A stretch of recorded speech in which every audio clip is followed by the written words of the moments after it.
family darkest feeling deepest. Noble left to see. Welcome everyone to Followers of Mayhem.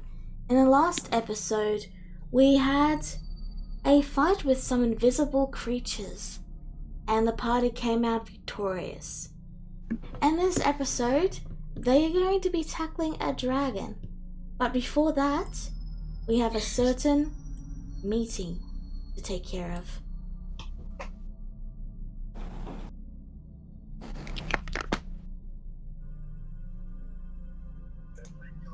Ria, I have lag. you open your eyes, and Tanuki is there, and he smiles at you, and he says, hello, it's nice to see you again. Oh, you're here this time. Last time I was here, you weren't here. Yes, sorry, there was some sort of, beast from beyond the realms that was, got duties. Oh, it wouldn't happen to be the dragon we're about to fight, is it? Oh, no. This was, well, if you were to see it, your brain would probably explode. Oh dear. Okay. No thanks. I'm good. Thank you. Yeah, it's why I cannot show you a picture, but, the world is saved, and, there's no extra-dimensional threats currently pressing on the land.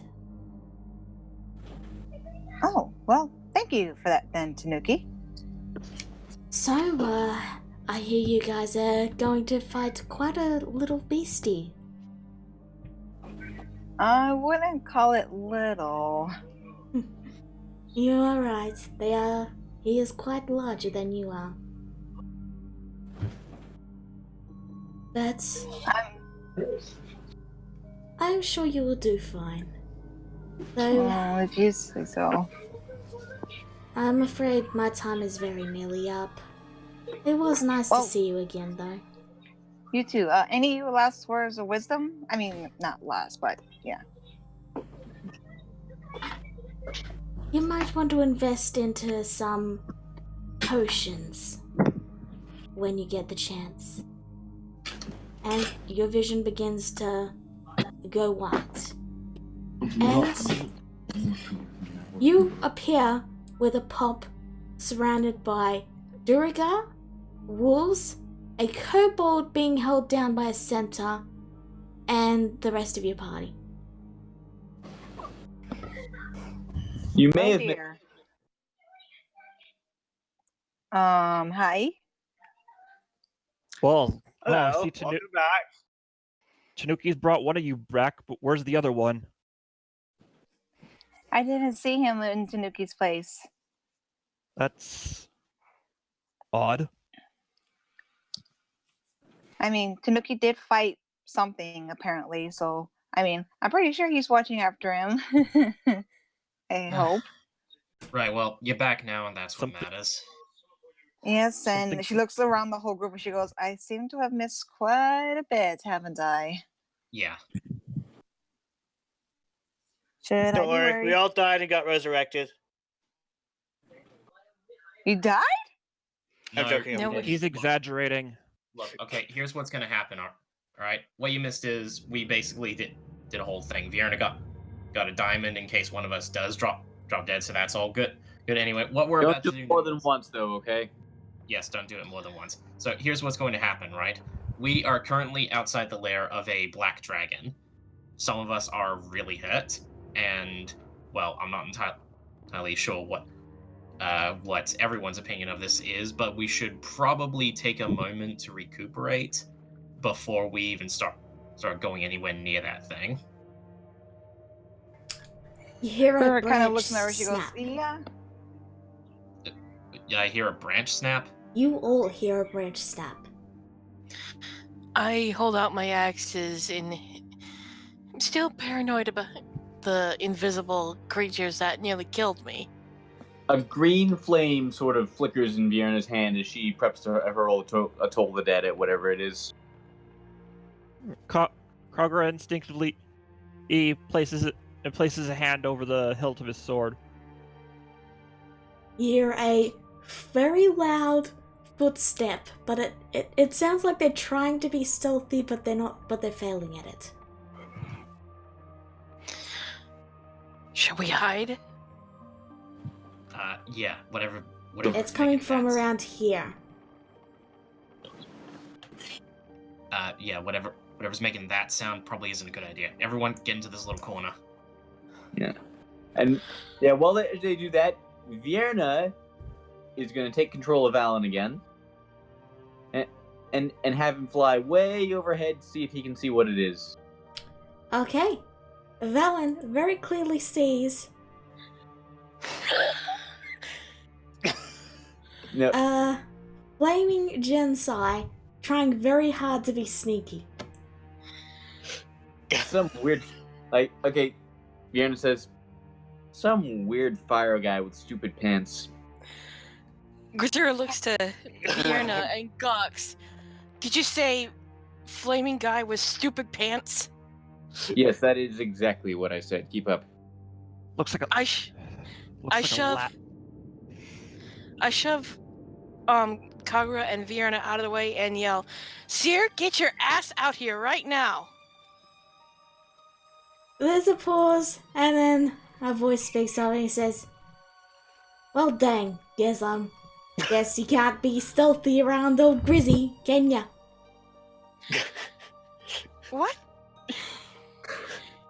My homie, I heard you please, I heard you begs, I heard you call for me, you cry for me, and you know, I get what you're laying down, I get you hissy. I grab him by the vest and say, "You remember me saying something about old righty and lefty, don't you?" Oh yeah, I get you digs, dog. Yeah. Vierna walks up and says, "Dost was three Javundus." Oh, what did you say? Out of character. Well, that's what I said. I'm not going to say it again, but out of character, who here speaks Undercommon? I don't. He does not. Okay, who... Okay, I'm guessing Kagura probably would have have gotten that. Okay, Kagura, do you speak Undercommon? No. Grisura, do you speak Undercommon? No. Does Seer speak Undercommon? He does not. Then no one understands what I said. Nope. No. Except maybe the gray dwarves over here. Yeah, but they're kind of far away. And if they did, they wouldn't say anything. So, you'll have to forgive the noise for a moment. One of the neighbors is slamming doors again. But, he looks to you and he says, Yo, I heard you need a sitch. So I come. And so let's go kill this bitch. And Alex just kind of comes out a little bit and he says, "You are not kidding. That is colorful language." Don Clay Dostil Nathakulgan. Grisura just pinches the bridge of her nose. "I am so sorry." She Okay, then well, just... Your language, She like then- your reflection, like your complexion, is completely indiscernible, like your complexion. Did you eat magic mushrooms again? No. Then please, talk normally. These people don't understand your mumbo jumbo. I barely understand your mumbo jumbo. I I sigh and gesture everyone to come around. Everyone, this is Seer. He's one of my 3 friends from the Colosseum that I mentioned that escaped with me. Yeah, what's up? You call that being sneaky? I swear all of Mayhem could hear your footsteps. I get you. Like, you know, I saw your footsteps. was trying to, you know, be a little sneaky and sneak up on my boo here, but what can you do when you're this awesome? I'll tell you what you can do. You can cut the. I'll tell you what you can do. You can cut the ghetto talk. I hate it. All right, well, I'm sorry. Nice to see you making it. Yay! Hi. Hey. I love you. hey there. All right, well, anyway, let's just. That was too cute. Let's just bury Wow, this that for was now, adorable. alright? But yeah, Anyway. Alex let's just bury this for now, alright? So, you're Sia, correct? Yo, that's me. Alex walks forward and holds out his hand. Alexander, nice to meet you. Yo, Alex. Mind if I call you Ali? And he just pauses at that, and oddly enough, to everyone around him, he gives this stone cold look, and he says, "You have no right to call me that." Okay, Alex. I'm on the level. I cover Sear's mouth and look to Alex. Don't mind him. I did warn you about his personality. Right. Anyway, so yeah, if I remember the letter correctly, you're or what Grisur said correctly, you're a bit of a spell slinger, I take it, yes? No, you're thinking of Alzu. I got This my is- righty and my lefty. I called them Susan and Mary J. Mary J is a bit frisky, but she means well. Right. I hate it. I don't like this at all, but it's funny as heck. Kagra is just shaking his head with his face up against and his left palm, saying, "I'm going to strangle this kid."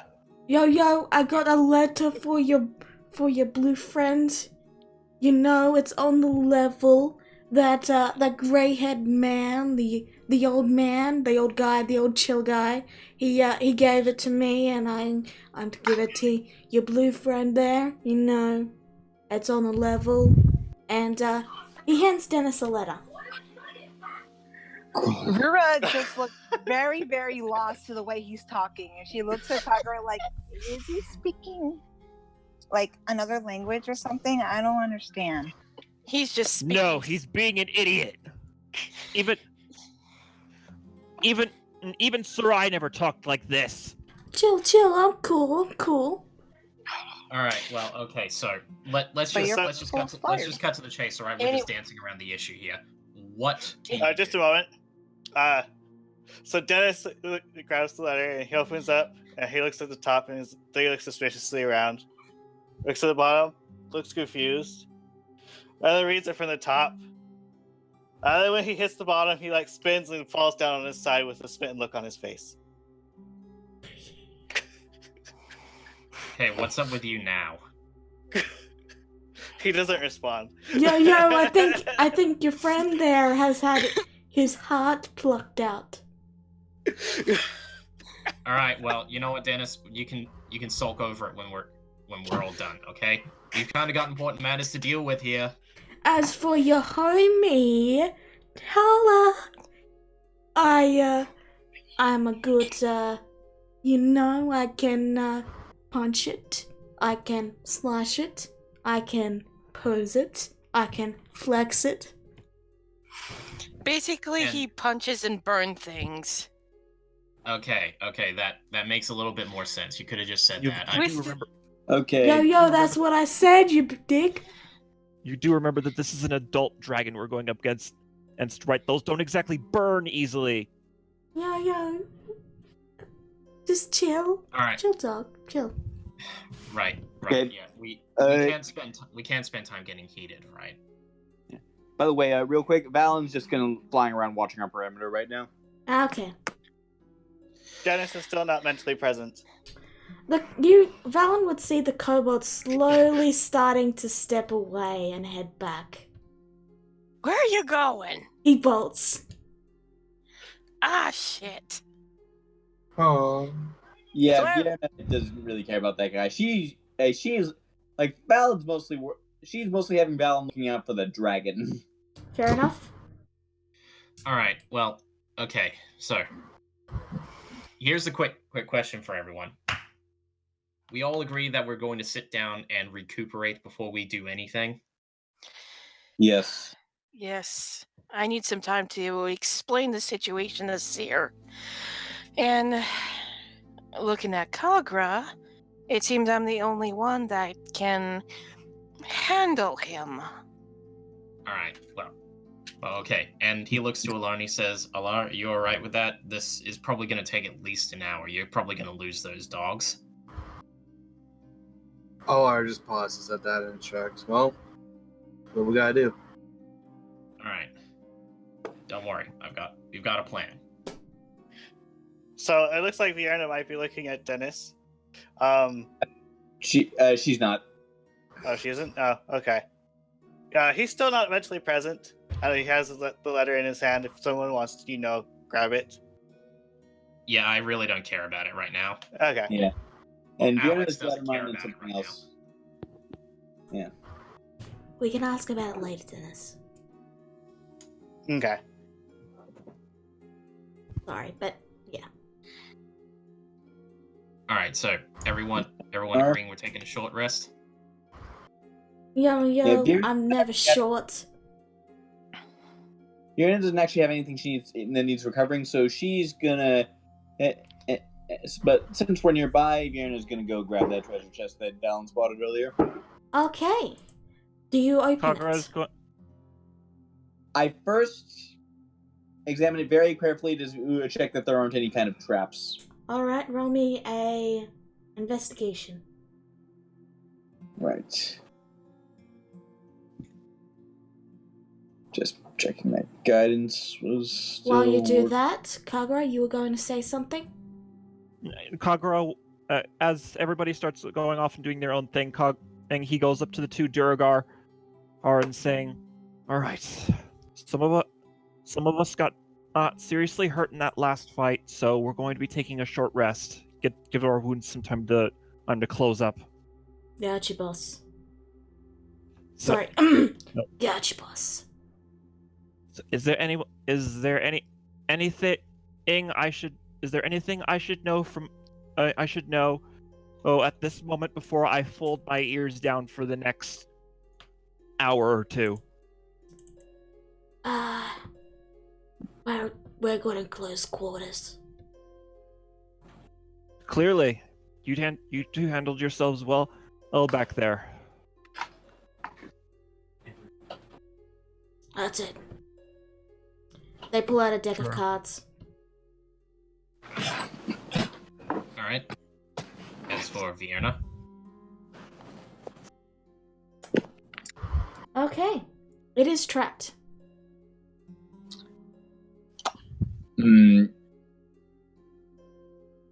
Okay. Yeah, You have a rogue. Yeah, but... Yeah, remind me, did Kagura take any damage? Because if he did, I don't want to yank him away from any... I'm about 10 points shy of max. Is that... He looks a little hurt, but he looks like he can go for a little bit. Yeah, I'm gonna call Kagura over then. I mean, I could just have a Valen open it, but that'd just be mean. Hey, nephew, you think you can take care of this? Fine, I need something to occupy my time anyway. Yeah. This isn't gonna shoot me in the face with a crossbow, is it? Well, it's gonna do something to you if you open it. That's why I called you over. You're good at disarming that kind of thing. You're a shining example for. You're a shining example for ants everywhere, Vierna. So, roll your thieves' tool. I think your views on family Emily are a little bit different from mine. Try embittered at the moment. Roll As your. he starts working on the chest. Or Okay. maybe not. Okay. So Didn't mean to roll advantage. it doesn't matter. I just take the first roll. Fortunately for you, it wasn't that high a DC. You find a very crude wire attached to the side that would have caused a log that was hidden in the dense underbrush to fly out and hit you. You cut it and step out of the way of the log, and now the chest is free to open. Okay, Virna, good news. It's open, and you aren't going to have to explain to my mother how her son got a concussion. And if it had happened, I would have just blamed it on your father. And Bjorn pops open the chest. Hey, whatever makes him suffer more is fair game to me. You find adamantine bars, mithril bars, iron bars, tongs, calipers, blacksmith gloves, and a set of inscribed bones contained in a leather case. I assume that the case is labeled or something. Yeah, it's labeled the corrupt folio of barley. Okay, I just wasn't sure. I just wasn't sure if you want, if we were supposed to see that. Like, okay. So I mean, okay, is this chest big enough for us to just like carry wholesale? Yeah, I mean it's a little moldy and breaking apart in places, but you could carry it. The bars weigh a lot, though. In that case, I'm just gonna shovel. In that case, I'm just gonna shovel everything in my bag. Okay. Kagura just leans over to look over Bjorn's shoulder and asks her, "Please tell me you found earplugs in there." I mean, maybe we could maybe make some. We could maybe if you had a blacksmith or something, we could like. The short answer is no, unless. I mean. Or either earplugs or a fireproof gag. Okay. So, with that done, you all take your short rest. One moment. Can you accidentally accept? Here it is. Okay. I already added everything to the treasure document. Oh, great. Am I able to search around for herbs? You may. You know what to roll, I'll let you roll that. Everyone else, you take your long rest. You may use your short rest, sorry. You may recover your hit die if you so choose to. Yeah. While that's going on, I'm looking at the corrupt folio of Bali, just examining them, trying to see if I can figure out what the hell they are.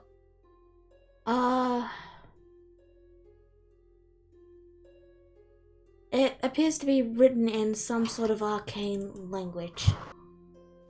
Would I be? Hey, Dennis. Wait,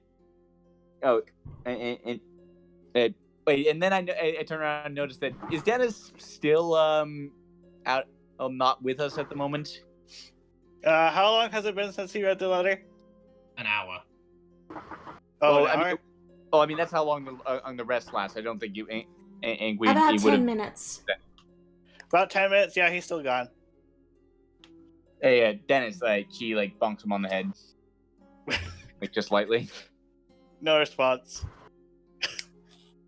We got Alex. some possibly magic stuff for you to look at. No response.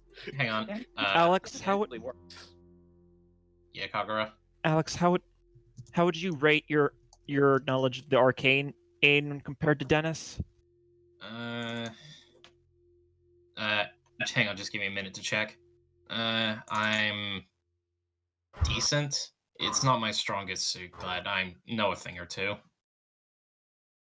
Allah, do you want to recover hit die? I was trying to find a piece of paper about all the herbs. But I'll recover that real quick. Ah.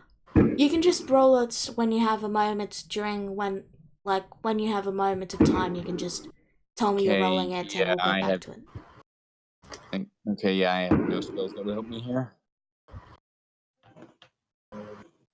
Yeah, should be okay. Okay. I roll survival, right? Yes, I believe Yeah. it's survival. I believe it was too. I don't get anything. Don't worry about it. Alright. Someone keeps placing something down and scraping it. Dennis? Sorry, I am. Those Sorry, sound like bro. fireworks. Dennis? Yeah, it is. Mm-hmm. Oh, was it coming from Allah? Yeah, I got neighbors blowing up fireworks right now. Ah, okay. That was so last night. to move on things. So, Dennis. Who's examining the scrolls? Who's examining the bones? Kagura came to Alex about something. Was that about the bones? Yeah. Yes. Yeah. Alright, so I'm checking out the bones. Alright. Because someone's still recovering from reading his letter. Roll me Arcana. Alright. Yeah, you have no idea. It looks to be some sort of spell. Hey, let me look at it. Sorry. Roll it.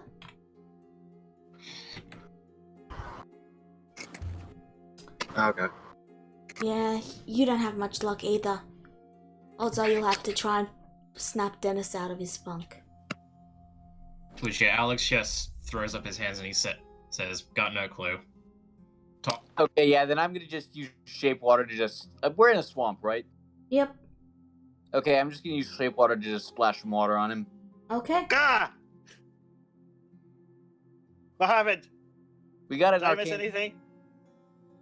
We got a thing for you to look at, and I show him the bones.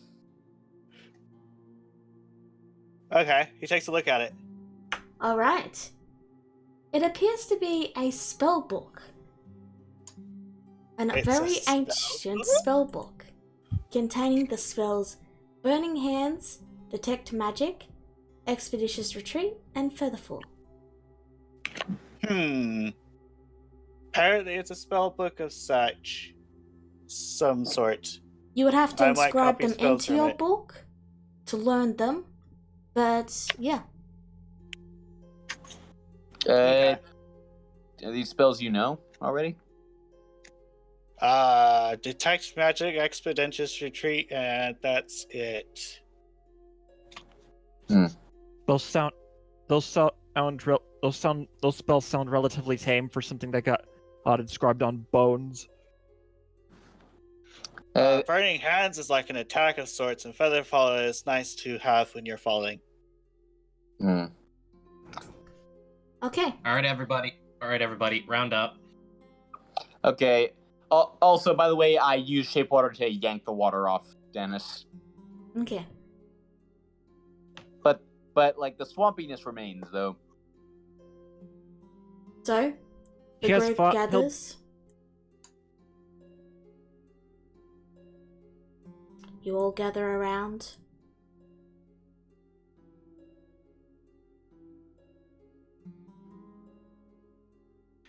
All right, everybody. So, this is probably going to be the toughest fight that we've had since we all met each other. We are talking about a black dragon here, and as far as to my knowledge, it's going to be a pretty big one. Dragons in general are no joke. So, I've thought of a bit of a plan. I don't know how this is going to work, but I'm somewhat confident it can help. Okay. Stupid. So, here's what's going to happen. We're going to take out the kobolds first, alright? Then, we need to find a way to lure the black dragon out of its lair. Rizura, we can hear you messing with your mic.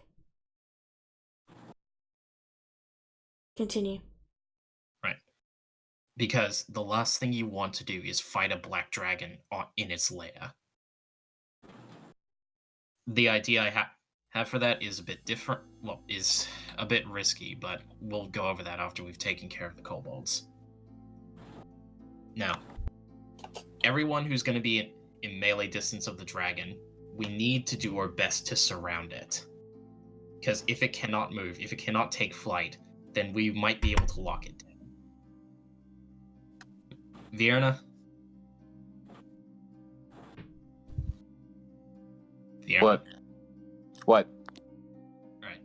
Do you know any spells that you can cast continuously at the dragon, but also keeps you at a faraway distance from it?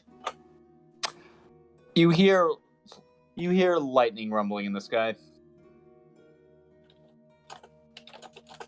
I'll take that as a yes then.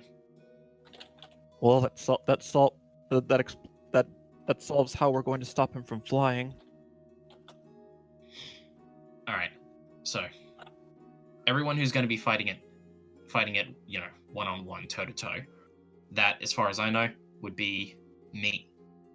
Grisura, and Sia over here, as well as Kagura. Are you planning to stand back, or are you going to get up close? I was gonna get in behind it. That's where I'm at my best. All right, that works. Like I said, and it works. We need to surround it as best we can. You boys, and he points to the two under dwarves. Yeah. You're gonna be doing the same thing as us. All right. Do your best to surround it and give it your best. All right. All right. Everyone else who's not as confident in close range, you need to stay as far back as you can, or at least as far back as your arrows, your spells, or what have you will allow you. Dennis, you in particular. All right. Okay. Right. Now, and if this all goes according to plan, hopefully we can get out of this without much effort. But first we need to all right. Sorry, dog just came in, guys. But yeah. Doggy. First we need to take out those kobolds. And, well, considering the distance, I'd say maybe we can choke point them. What do you guys think? There's a lot of funneling them all into the slaughter. Sounds like the best idea. All right. I'll stick behind here with Dennis. I think that would probably be a good choice, and we'll pepper them through the foliage. Some of them are all bunched up. I can take advantage of that. Alrighty then. You do what you need to do, Vierna.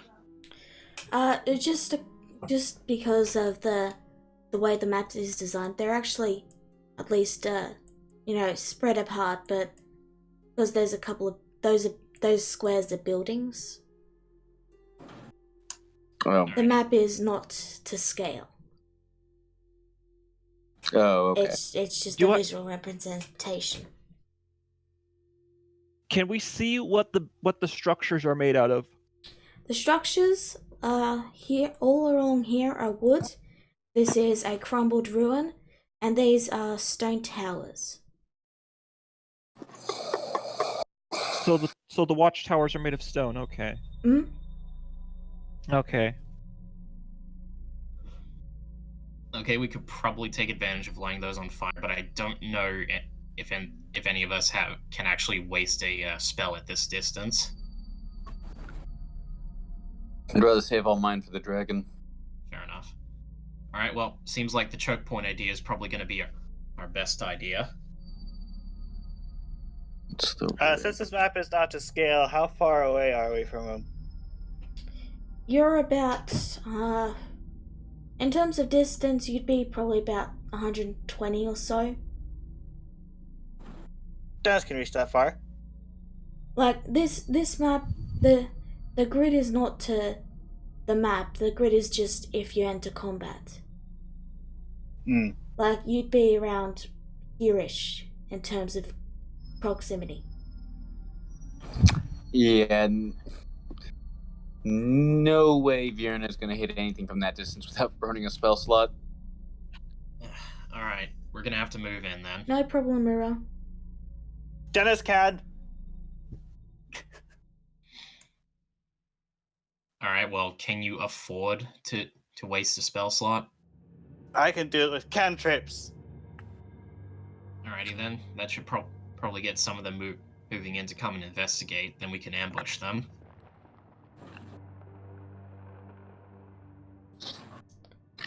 Like, that bit there is 40 feet, but in terms of how close you are, you're at least 120. Like, you could get probably up to here before they'd begin to see you. Alrighty, well, I guess we'll start crowding around here then. Is that good? That is much more manageable. Alright then, we'll move in here. Everybody, let's go. Okay, So am I actually that far away as the crow flies? you're 120 feet away currently. Because you can't shoot through the difficult terrain. That's thick underbrush. That's why you couldn't True. see through it. Alrighty, gotcha. So yeah, let's start huddling around here. Again, I just if I removed had a the higher platform. I removed the shadow so you could have a better view of what you're dealing with. Got it. Okay. Sorry about that. If I had something higher to stand on, I could snipe them from further away. Alright, well, everyone, start moving. Alright. So, I'm going to need, because you're passing straight past their line of sight, I'm going to need all of you to roll stealth. Okay? Can I do something about that? What do you want to do? You may cast that, yeah. So everyone gets a plus 10 to your stealth. Sweet. Whoa, need- 16. 22. Wow, Rura is invisible. Okay. So that's 3 successes. Allah, you still need to roll. Dennis. Okay. Alright, that's 4 successes. You need 1 more success. Remember that all of this has plus 10 to it. Yeah, I know. Kagura has rolled. Fiona, Dennis. Yeah, I rolled um, before the thing went. Ah, I see. Oh, he did. Okay. So he's got 16. Yeah, I'd say I'll give you that. So you all managed to get over here without much issue.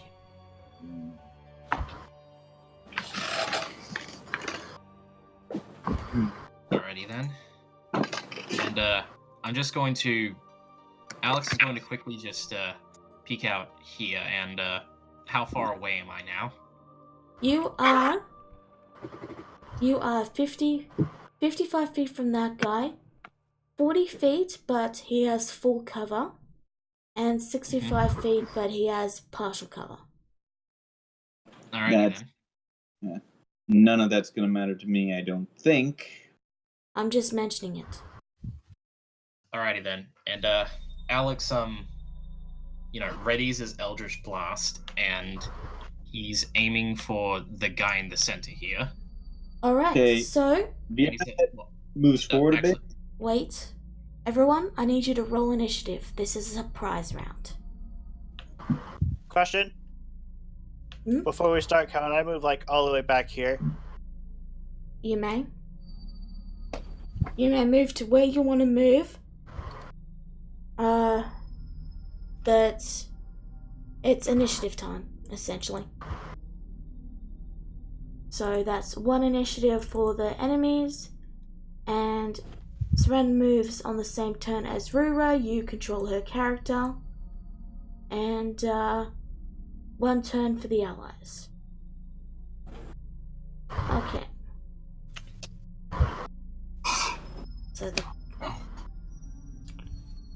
So has everyone rolled yet?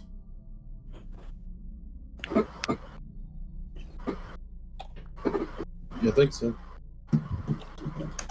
Okay. I have. Okay. Did you remember to click your tokens? Yep. Okay. We haven't fixed my thing yet, so. Well, it looks like you didn't sort yet. Anyway. Okay. Where did Dennis? He went all the way back there. Okay. Because I can snipe.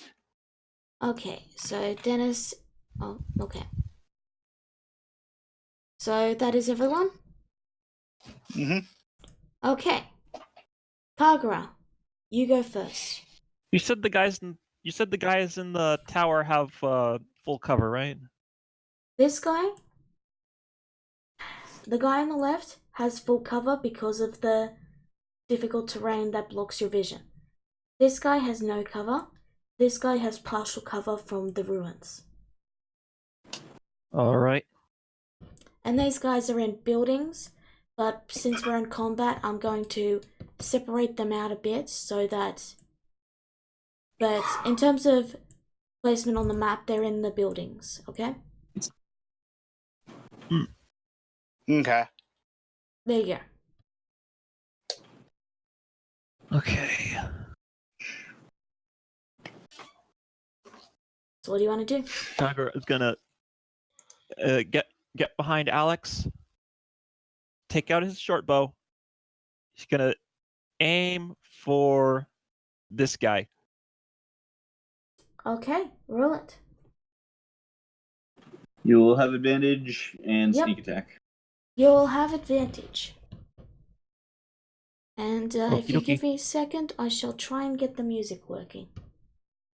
Because it's decided, oh hey, I've loaded too much music, I don't want to load anymore.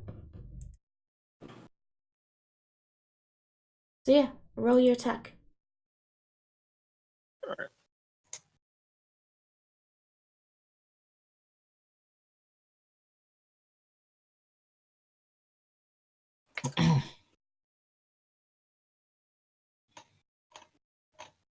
Okay, you straight up kill it.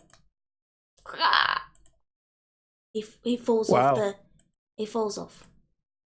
Thud. We'll Is have that to your go turn? down that. It's gonna have to be, yeah. Okay. Meanwhile, Kagura just go.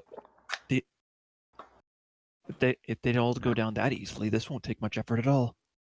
Your move, Alex. Alrighty then. And as I said, Alex is aiming for the kobold just standing around in the middle of nowhere picking his nose. Okay.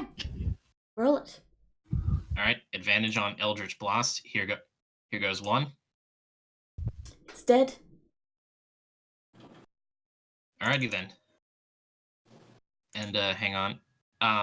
The one farthest, second farthest from him, the one that's 70 feet from me. Can I hit him? If it's in range, Eldritch yes. Blast has a range of 120 feet. Yeah, I know. I was Thanks. just asking because I know it's not to scale. The furthest one, you'd have to step out a little bit, but yeah, you could. All right, hang on. This one right here, I can hit him, right? Yep, you can hit him. Alrighty then. Second bolt. Here we go.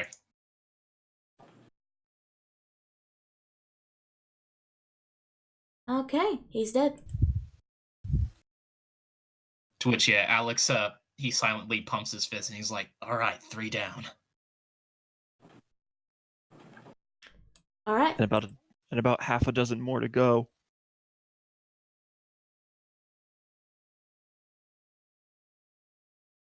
So, Rura. Rura, see if you can get some air, in Aaron have a vantage point on the guy in the other tower. Yeah, she even asked the same. Am I able to fly upward and try and take a shot? You may. You may. There's no ceiling. You can fly up as high as you bloody want. All right, she does that, and she takes a shot. Okay, how high do you fly up? Okay. How much would she have to fly up for the difficult terrain to be a non-issue? The trees go about 10 feet up. Oh, And she says what a- exactly 10.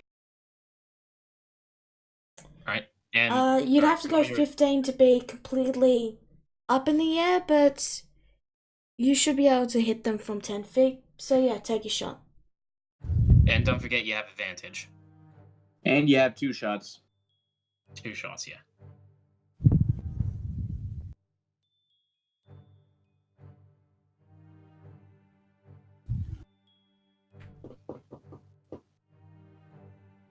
Well, Okay. Well. So, you all watch as with a jump, Rura leaps into the air. She knocks her bow, picking out her target, and you watch as the arrow sails through, piercing 2 of the kobolds at once, sending this guy flying into that one.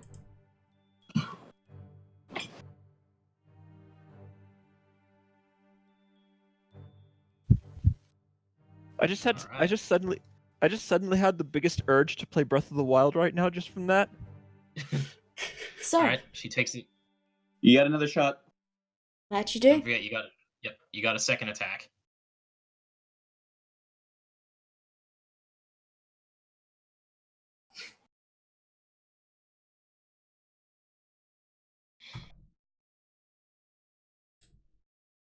Yeah, and with the longbow, she can hit any of these, except maybe this guy. 'cause he's Okay. behind. Yeah, he's dead. He's dead, Jim. Dennis.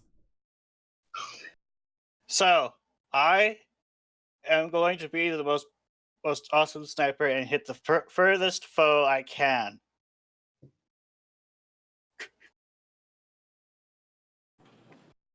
Okay. I missed, don't I?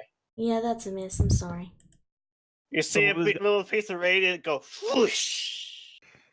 Somebody was And I gonna hit the screw up ground next to eventually. him.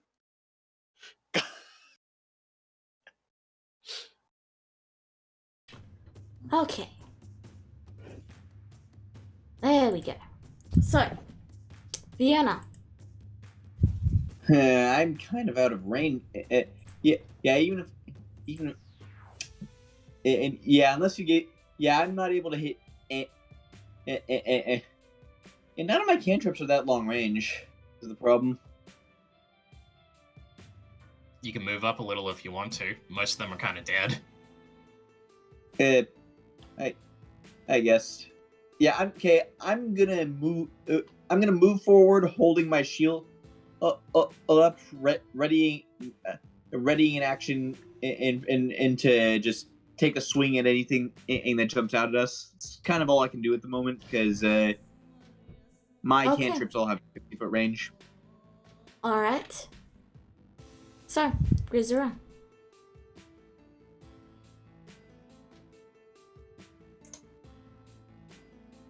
You're muted, Grizzy. Your turn.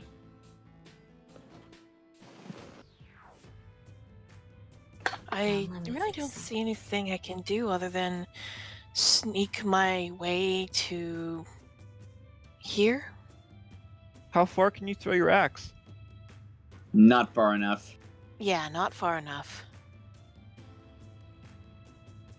What do you want to do? Well, I move there.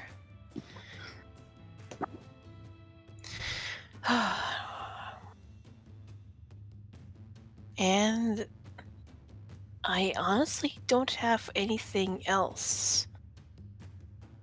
Okay. The kobolds' turn then. They all spend their turn becoming unsurprised. Allah.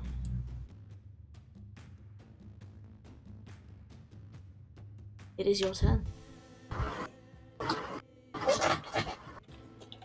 I'm going to move up.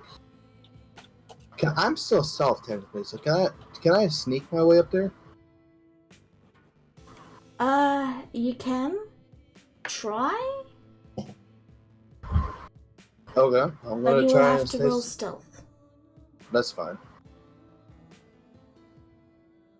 Oh As I crap! We recall, forgot about thread. Yeah, you can. move 20, And Okay. Seer. and I'm going. NPCs controlled by me move on the Durigar's turn. Oh, okay. Spend 20 feet here, and I'm going to spend another 30 walking up here. How many times do I roll stealth for that? Well, there's nowhere really to hide there, so you wouldn't be able to stealth. Okay, that's fine. I'll keep my distance and I'll leave it there. Okay. It is now the Durigar's turn. Rura, what is Sren doing?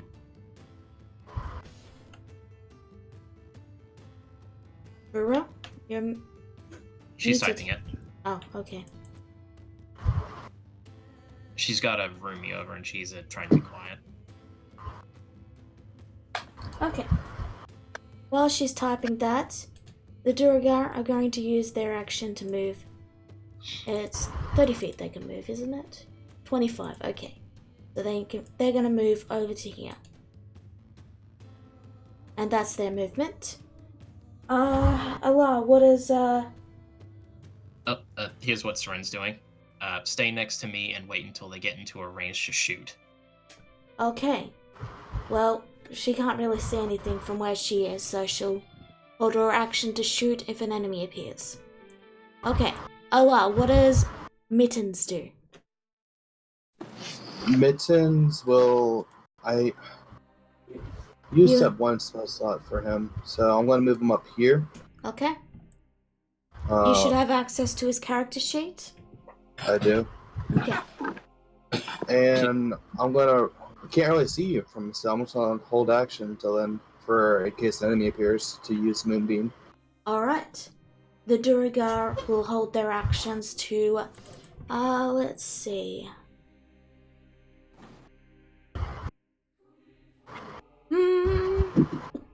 Yeah, they'll just hold a battle axe action to, for if something appears.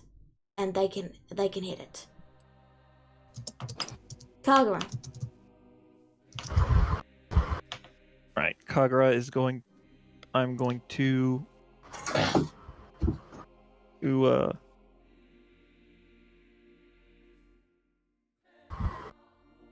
I'm going to walk out like this, and I'm going to fire my short bow at this guy.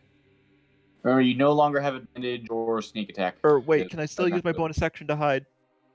You can, but you would have to hide in the difficult terrain, and that would mean you'd only be able to move here because difficult terrain is an extra 5 feet. It's double. Okay. Could he hide behind a lar or something? Is that possible? No. He's too big. He's not a halfling. Only halflings can do that, I think. Okay. Anyway, let's see. Stealth.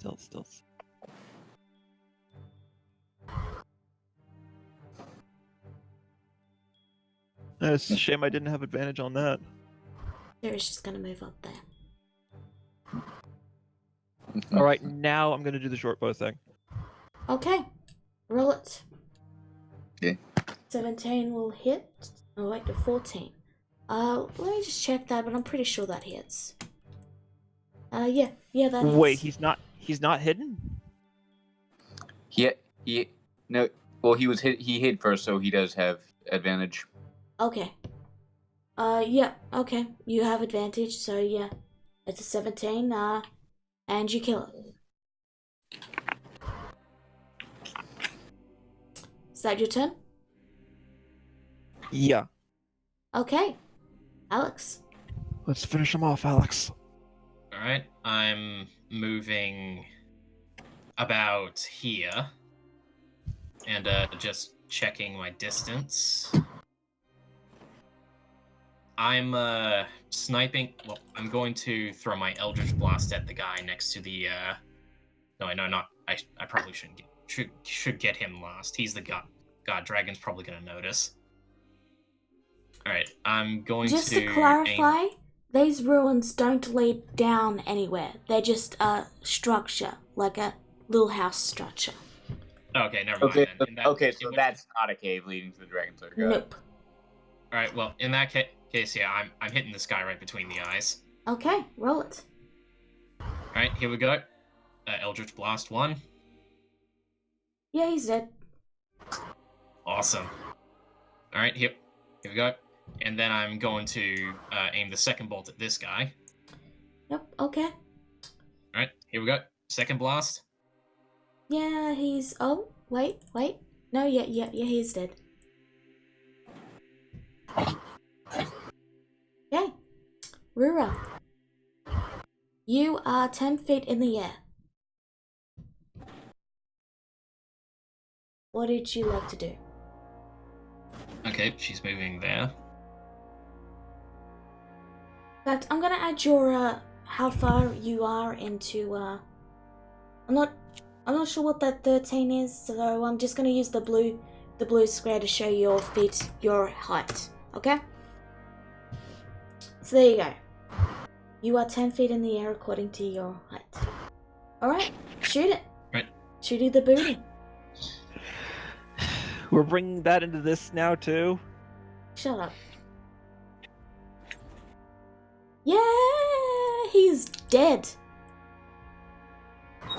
Dennis. About Yes, targets. You are out of targets. What do you do?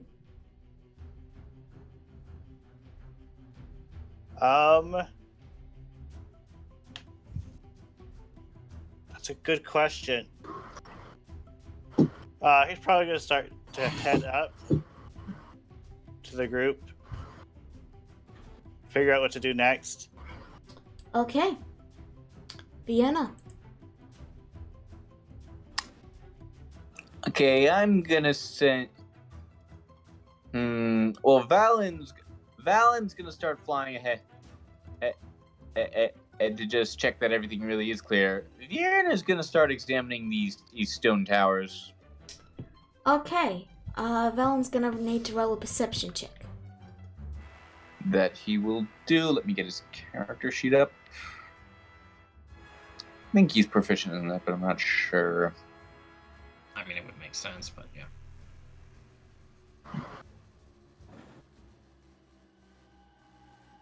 Where the fuck did I put?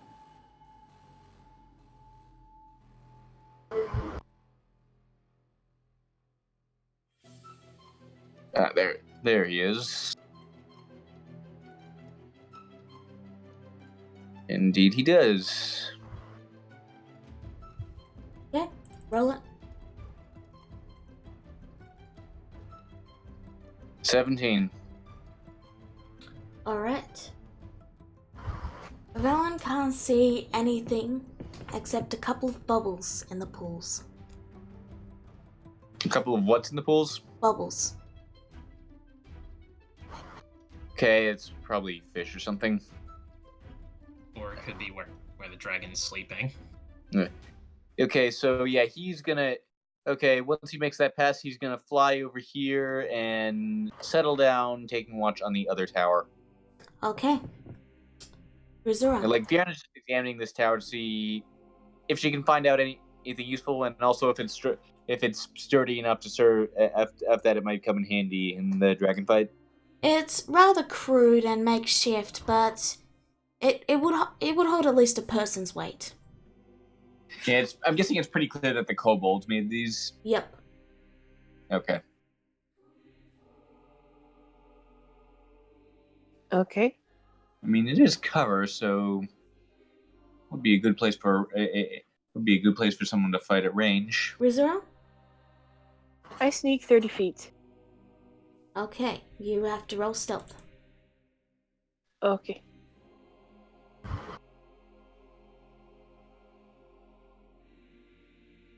Actually, if she dashes while sneaking, does I that don't mean she have can move dash.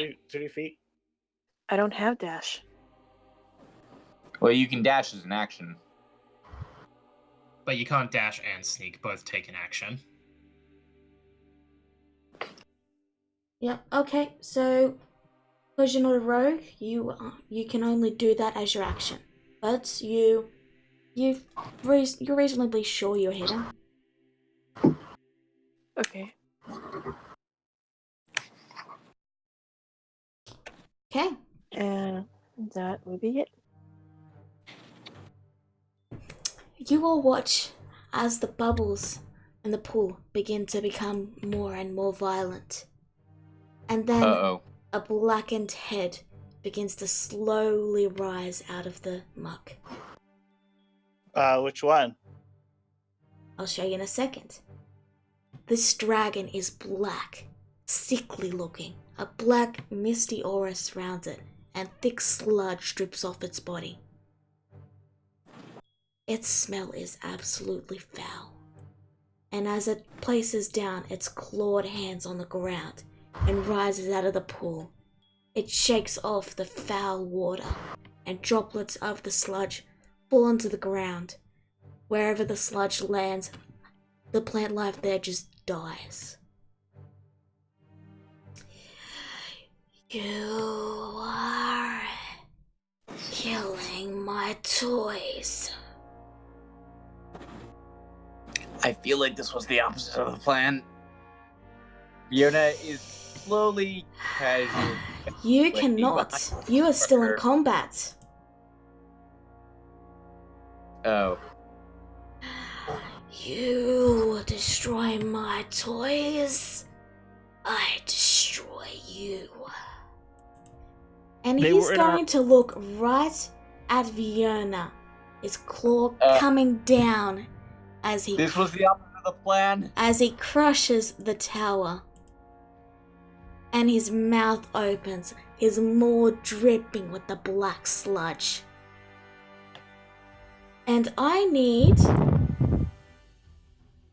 Fiona and Grisura and the Durigar to make a dexterity saving throw. Crap. Question. He's How like- tall is he? He is 20 feet. Can I see him over the difficult terrain? Yep. That's not good. Hey. Let's see, the Durga, dexterity, and yeah, that okay. So let's see.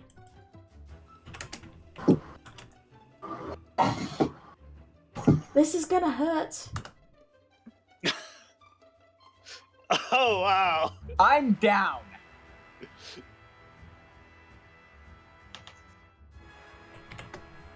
No! Who all did that hit?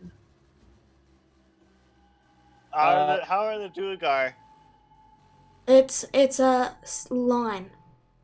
Oh, you're right. It wouldn't hit the Durga. I was my bad. So the Well, I mean, Durga, the remember- Durga is fine. Well, I mean, remember, Grisura, you take half that damage because I'm fairly certain you made the save. Yeah, Grisura made the save. Sorry. Fiona, on she's the other not. hand, she's down.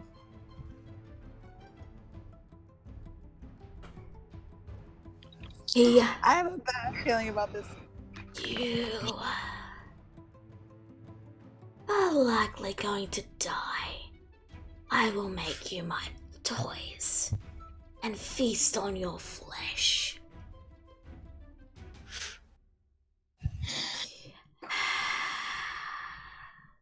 Allah. Okay, Alar is going to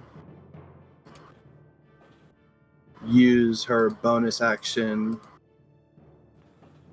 Ooh, that's rough. Oh, that's really rough. Because either way, I'm gonna die most likely if I do that. Okay. Alar is going to. She has to do it. She's going to use speech of the wood to use to bring out her unicorn spirit, Okay. and the spirit totem starts. Well, let me see it. 60 feet of you. Let me So see.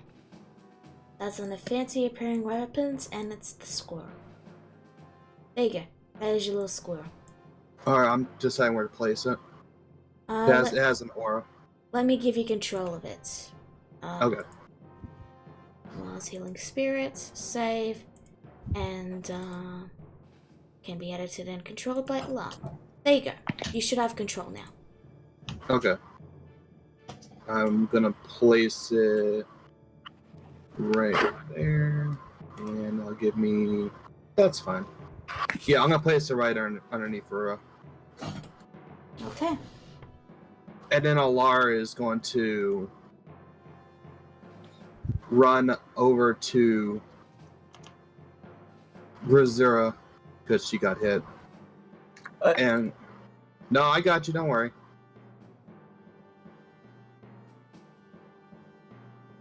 Cast Cure Wounds on Grazira.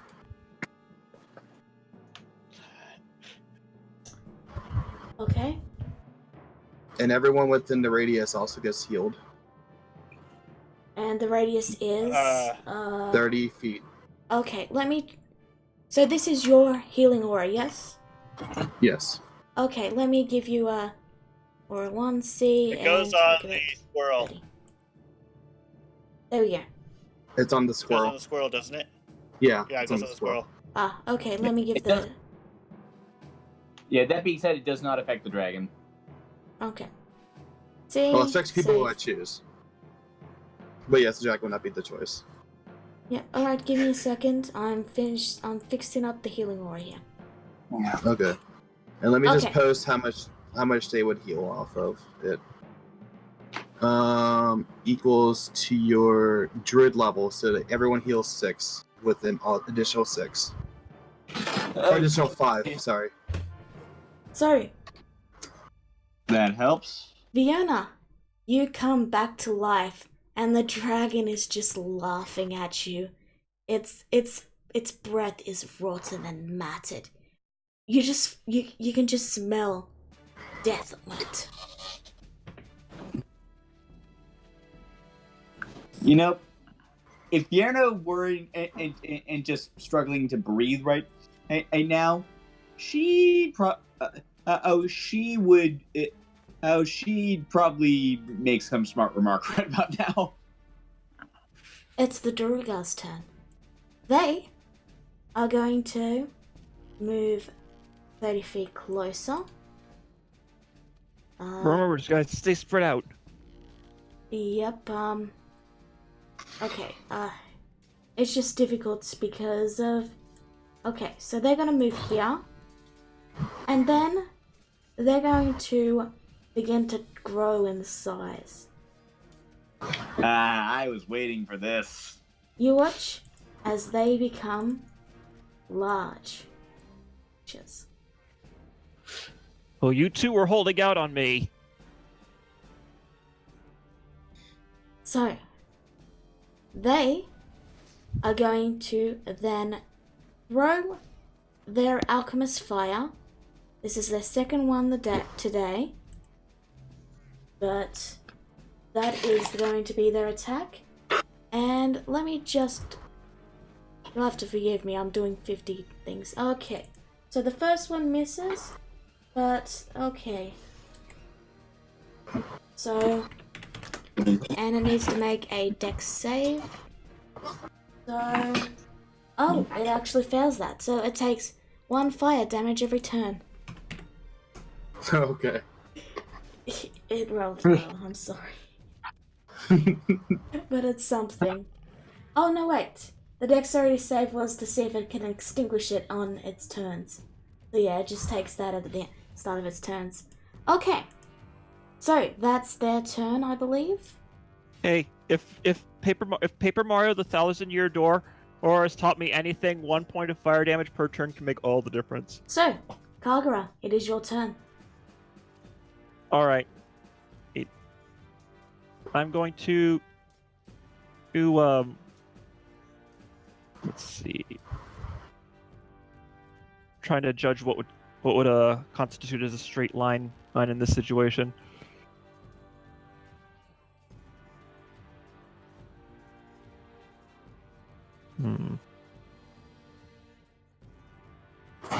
I think I'm going to stick where I am. Okay. I'm going to do. Actually, do I have to be like right up on the enemy to use insightful fighting? I'm not sure. Okay. I don't think so. No. I mean, you're just observing your opponent. I don't think you need to get right up in their face. You just observe him almost kill your So, arm yeah. and with that breath and then crush her under his claw. So yeah, roll it. I'm It's, adding in that other. It's against their wisdom or intelligence. Their deception. Okay, so that's just charisma then. Yeah. Oh, by the way. Yeah, but. Oh. Yeah. He 'Cause I was about to succeeded. say. Sorry. Huh? He succeeded, I'm sorry. Oh, okay. Don't worry, you still have advantage. Vieron is there. That was my bonus action. I'm gonna use the short bow. Okay. Roll it. Gonna go- You gonna have aim- sneak attack. I'm gonna aim right for the eye. Okay.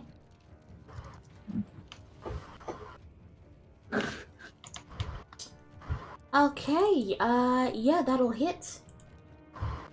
You deal 14 damage. Miserable morsel. Alex. All right, I've been waiting for this.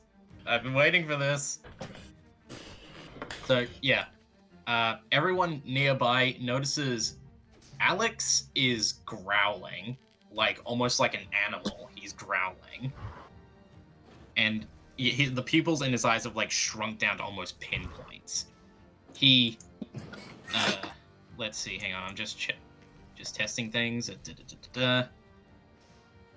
He is moving up to, I'd say, here. No, 20, 30. Okay. 30. He goes right here. And just checking again. Yep, I can hit him. Now. And his arm tenses up as magic gathers in it.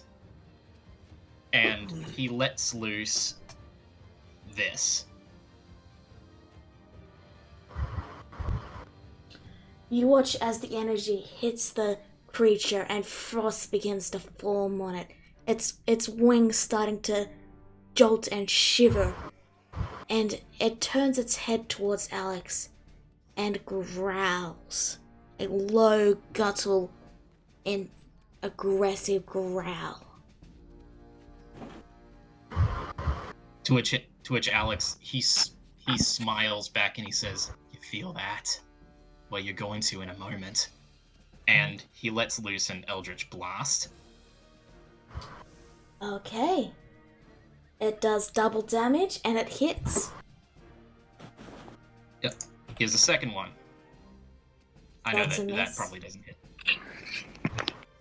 As the blast hits, you watch as the wing freezes in place for a moment before it shatters the ice that had been forming on it. And the dragon leans back, angry. But yeah, and, as a free action, Alex calls out, "Cold damage! Hit it with cold damage!" That means you, Dennis!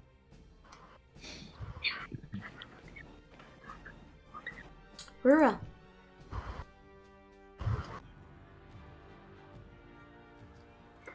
Hey, voice back. Okay. I'm gonna try to fly just a little bit more higher. You said he's 20 feet tall, right? Yep. Okay, well, I'm gonna fly at least up 20 feet to try to be at least kind of eye level with it. Alright, And I you are wanna- now 20 feet up. 20 feet up. Yep. And I'm gonna take another shot at it. Okay. Oh wait. I can wait. Hunter's mark right now, right? You can place Yep. Hunter's Mark, yep. Take the That is a shot bonus. first, and then You're do cutting out Hunter's a mark. bit, but yes, you can place your Hunter's Mark. Okay, so take a shot. Okay, so Hunter's mark, and I'm gonna take a shot. Yeah. Okay. Oh, Probably have some left. Hunter's Mark also benefits from the critical damage, by the way, and so does Colossus Slayer. Okay, so, yeah, roll those. Yeah. Okay, just roll it twice because that's what it does. Let me see, 8 plus 4 plus 1 plus 3 plus 3 plus 6. And you've also got Colossus Slayer? Yeah. Colossus Slayer, yep. And I have to roll an extra 2d8. 1d8. No, 2d8. 2d8. Oh, 2d8. Okay. It was a critical. 7. Okay. Woo! Okay. 34 damage. hurt him there. You watch as she brings the arrow up, and she straight up shears the frill off the top of the dragon. He roars in pain and fury.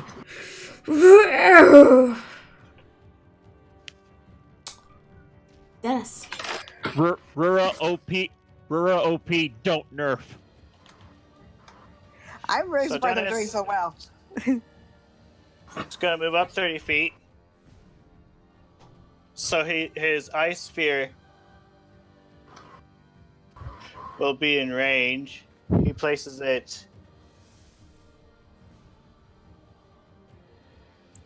Oh, here. I forgot I had an extra attack. Yep. She used a I totally bonus forgot. action. Oh, that's right, I did. Okay, never mind. No, that doesn't My make bad. bonus action. That's just for free. She just gets 2 attacks. Okay, roll it while Dennis rolls his. I'm sorry. I mean, I could just skip it. I don't mean to interrupt. No, just roll it Go quickly. ahead. I need to Okay. draw things. Alright, so it just does straight fire damage. There's no dex roll or anything. It's cold. Remember, he can change the Yeah, element to I cold. know, but that doesn't answer my question. What was your question? Is there any extra effect? Asking. Is it doing the full damage, or is it doing, or is there a dex saving throw? All right. So flaming sphere. Any creature that ends its turn must make dex save, or take damage. Okay. So what's the DC on the dex save? It's not his turn yet, though. Yeah, I Go on. just need to know it. Oh, the DC. All right. It's 14. It's 14. Okay. Here, I'll click this button to give you the number. There, So- you have your DC. Vienna. Okay. Hey, Alex said frost spells. Vienna doesn't have any frost spells, so she's gonna sort of go over here, dodging the dragon, making swipes at her as she goes. Yeah, he's gonna throw a tail attack at you. Yeah, Thinking and legendaries. oh, 24. Wait, she still provoked attack of opportunity? Oh no, Legendary he can called just legendary actions. yeah, he can just do this whenever he wants. Well, Yeah. 3 times. Question. What? I think I might regret asking this, but doesn't he have lair actions as well? He does. That happens at the top of initiative. I know. Okay. Okay, wait, what?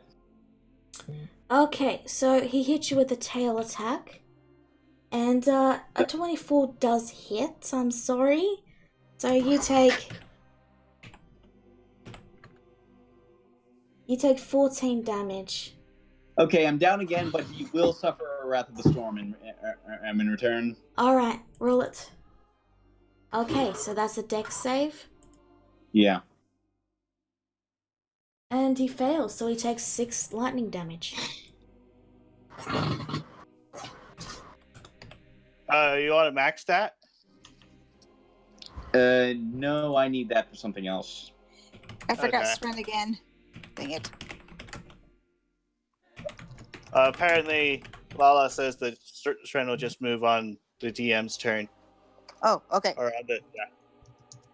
No, that's for NPCs I directly control. Control. Okay. For Sren and Mittens, that they move on Allah and Ruru's turn. Yeah, that's my mistake. I'll get it next time. Okay. Ruzura. Well, first I say to Lar, you better move that squirrel. Then I charge at the dragon up to here. Then I am going to attack with my my 2 weapons Axe. fighting styles. Okay, go on. And I have extra attack. Okay, roll it. 1 scimitar. That's a hit. 9, 10, 1 11.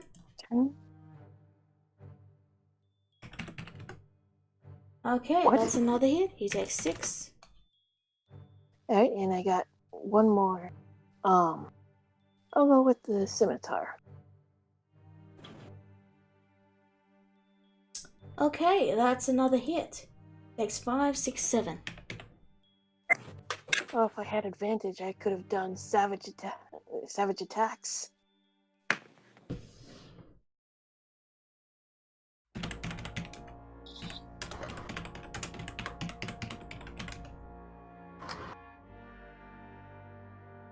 Okay. It's the Black Dragon's turn. Oh, It's going to use its frightful presence. Everyone that is within 120 feet and has line of sight must make a wisdom saving throw. Does Vierna have to do that since she's unconscious right now? No, you don't. Okay. wisdom is like The DC is 16. If you pass it, you are not frightened. Frightened means you have to take the dash action and you must move and you can only move away from him. I think we went over this before. It was you It is can't not willingly that- approach. Yeah. Yeah, like, no, what you just described, DM, was the effective dissonant whispers. That's what I meant. That you... Okay. You're right. Okay. Yeah, fright is something entirely different. They can still attack, they just have Okay. disadvantage. DC 16, you're frightened, you can't get any closer, etc, etc. Alright. It is then going to make some attacks. It's going... oh no. Now, let me see. Okay. So it's going... Actually, let me just quick... I'm sorry, I'm dealing with a lot of sheets. Okay, so he's 16. So he's going to do a bite. That's a miss. A claw. That's in that 20. Okay, Uh-oh. 2d6 plus 6. And then I just have to roll it again, I guess. So 9 and 13. Okay. So you watch, and he gets one more attack. So you know, yeah, he'll just attack the fiery man again. And that's a hit. So one more. Okay. So minus 11, minus 13, and minus 9. You just watch as this dragon tears a chunk of flesh out of Seer. He coughs up a bit of blood. Allah, it is your turn. Alrighty. Alar moves to spirit as Berserker ordered. Over 15 feet of this way. Okay. Thank you. I feel like the babysitter she mentions. And she casts his healing word on Vienna. Thank you.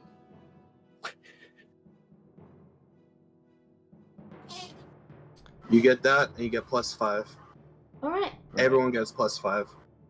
Okay. I'll add that to Seer. Because he took quite a beating. Alright. What? The dragon needs to actually, make a dex save. the what? He's next to my cold sphere.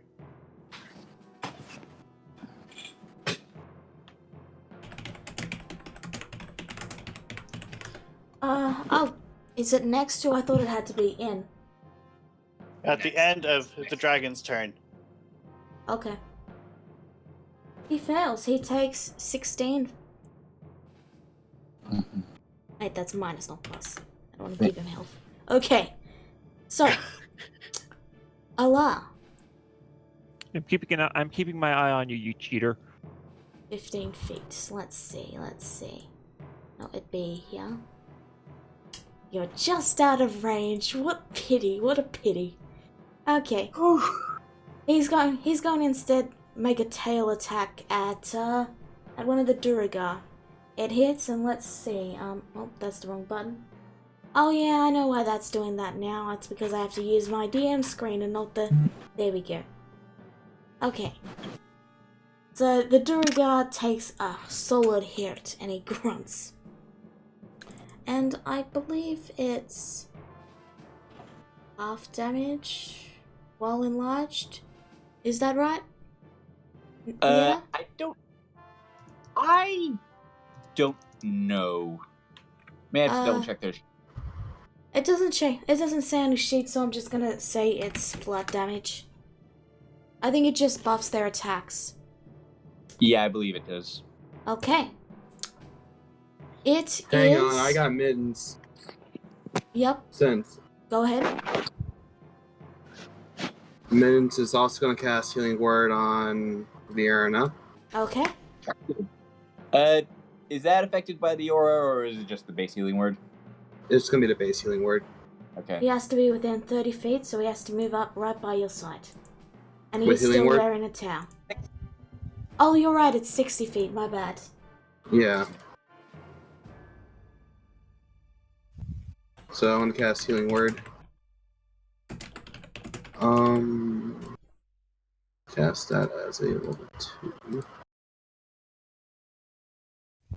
Heal 5 again. Okay. Thank you. And then Mittens is gonna cast for his action. Oh, yeah, he's gonna cast Primal Savagery for his action. Is that a leveled spell? No, it's not. It's a cantrip, but that's also not helpful because it's an attack. So I'm gonna just do Produce Flame on the dragon. Yeah, Okay. Primal Savagery, touch space spell. Alright, roll it. Really good touch bait cantrip, but not useful in this situation. And yes, he's still wearing a towel. Roll it. That doesn't hit. I did. Really? Oh, apparently it's on Whisper. Apparently, so. I'm change that. not seeing your... Oh, right, here they are. That's odd. Yeah, I can see it now. Yeah, just change that off Whisper. I must have forgotten to do that. Okay. Yeah, that's a miss. Okay. Okay. It's now the Durigar's turn. This guy is going to stomp right up here. This guy is going to stomp 25. He can move up to here. Or he can move over... No, okay, he's going to move here. And the dragon is going to notice this and take a tail attack at him. And that's a hit, so he takes 13 bludgeoning damage. Okay.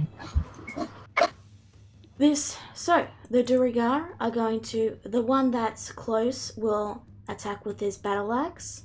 And that's a natural 20. So he deals 16 plus 11. That's 27. So the dragon takes 27 bludgeoning damage. And, the Druiga lifts up his axe and slices off an entire wing. The dragon snarls. And then you watch as the water begins to bubble around where he exited and around the Druiga that entered his lair. And then it begins to reach out and grasp the Druiga and attempt to pull him in. And that's going to be a strength saving throw. So, He has advantage on those. They are quite good at those, although I yeah, don't that's know how. good thing he has advantage because otherwise that would have been an 8.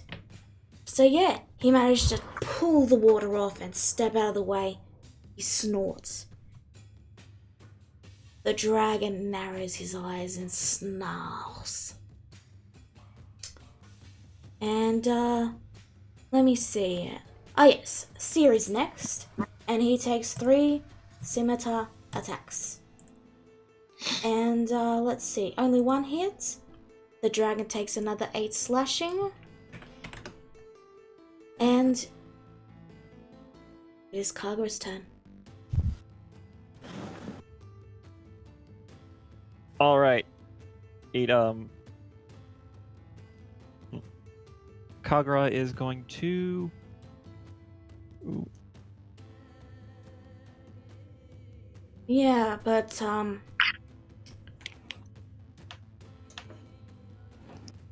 yeah, he is, Dennis. He's going to move up like this, and I'm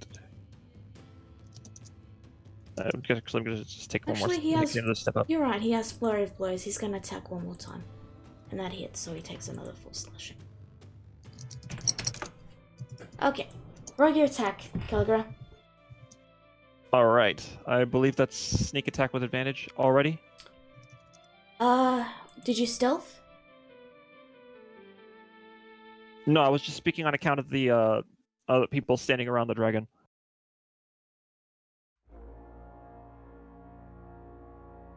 You get sneak attack. You don't get advantage. I'm sorry. All right. In that case, I will.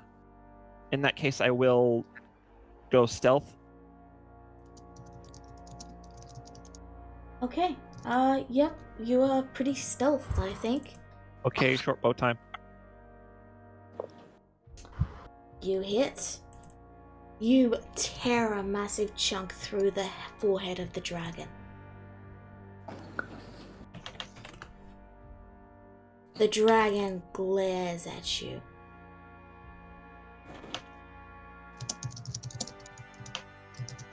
Alex. Hang on, give me a minute. While you do that, the dragon is going to try make another tail attack at the Druiga, trying to knock him into the water.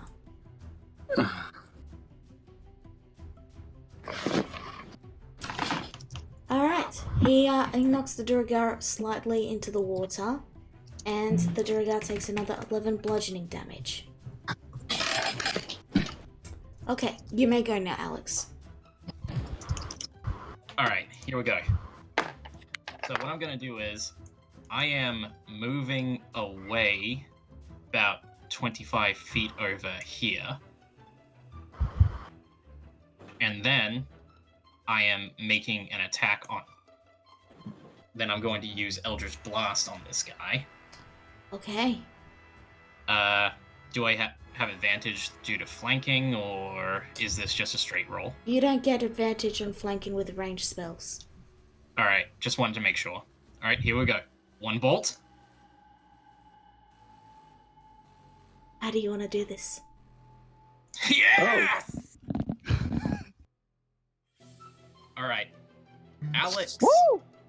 Alex is still looking incredibly furious, and you see him charging up the Eldritch Blast in his hand.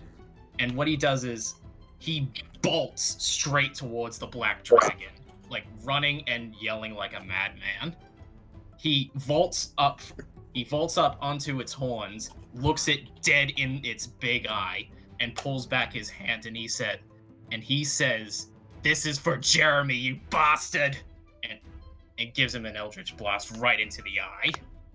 You watch as the blast hits the eye and instantly freezes it, and then slowly the frozen ice begins to creep over the dragon's body. Its entire body rises and then freezes in place as its entire form stretches out, trying to break free. And then you've just got a frozen statue of a necrotic dragon.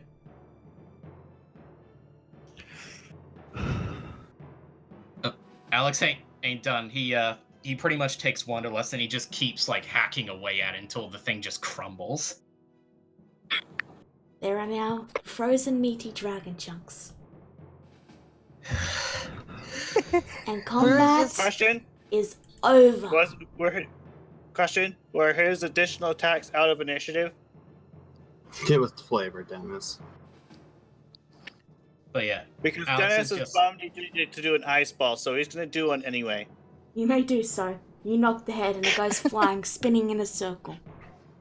But yeah, Alex is just standing there, Wanderlust in his right hand, and the Eldritch Blast like still like frosting over his hand in the other, and he's just standing there, wide-eyed, eyes shaking, panting at the remains of the black dragon.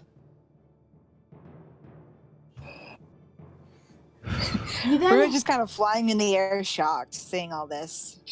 Vierna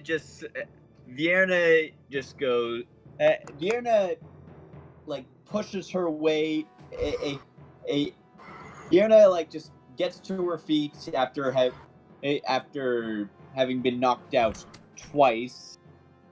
She just kind of goes, "Ow," and then she's just gonna cast Mass Healing Word.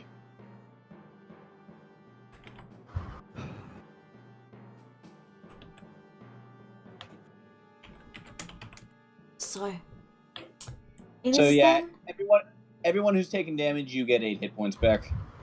It is then, as you're all currently recovering and recuperating,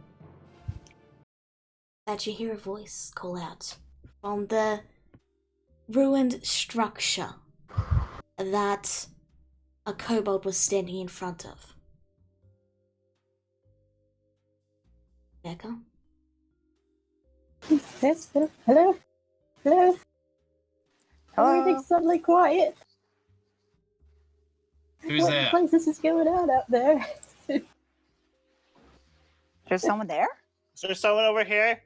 Hello? As you approach, you see, tied up on a pile of bones and rotten meat. Oh, hello. Let me get you the Hello? picture. How I'm are sorry, you? I had it up, but then I had to restart, and yeah, this is what you see. There you go. He's a hummingbird. Dennis starts making futile attempts to untie her. Him. To Or him. him. It's Let's go check what another that be. Yakuza. I can't believe you actually slayed that giant beast. He was going to have me as his next meal. Goodness gracious. You got magic to thank for that. I don't think we would have done nearly as much without it. I think I saw most of what happened. You guys were amazing out there. Yeah, I need to sit down for a minute. It looks like our arrival was timely and in more ways than one. River kind of just peeks over Kagura's shoulder for a second, and then she like freezes in shock, like mouth kind of wide open as she sees the person who's tied up. Well, not person, but yeah. The hummingbird suddenly glances over to Rura and goes, Are you under there, Coco? Never thought I'd see one out here.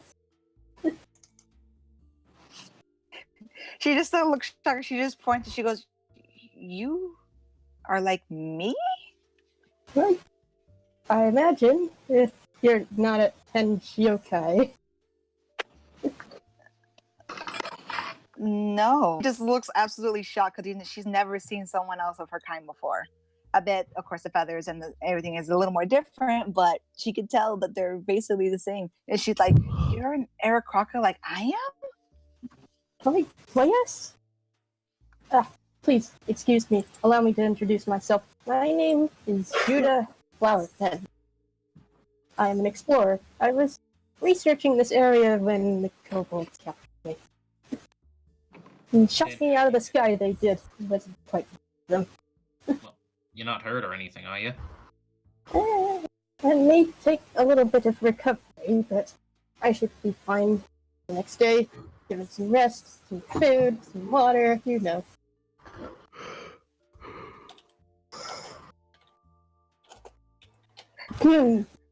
Rura's still in shock as she just kind of just slowly just slings her like bow around her shoulder to put it into place and just keeps staring at Judah. And she goes, "I'm Rura." Well, it's very nice to meet you. And what are all of your names? I am Kagura Lanethwa. He starts writing them down in a notebook once he's untied. Yeah, and I'm Alexa. Dennis Merlin. Dennis Merlin. Alexa still panting, all tired after all that. Still a little lightheaded. He says, I'm Alexander Gale. It's a pleasure to meet you. I'd shake your hand, but I'm still kind of getting over it. Understandable. By the way, He landed the killing blow on the dragon. around at Yes, this point, by the way, you guys, I hear a massive, as if a bolt of lightning, and just like going off behind you. Yeah, there's Vierna's standing in front of where the dragon's corpse used to be, and it's in much smaller pieces now. Well, it looks like I'm not flying today. Yeah, you know what? Do you mind if we escort you out? That'd probably be safer. Oh, yes, please. That would be most appreciated. As you examine the area, you also spot a chest and some coins just scattered about in the ruined structure.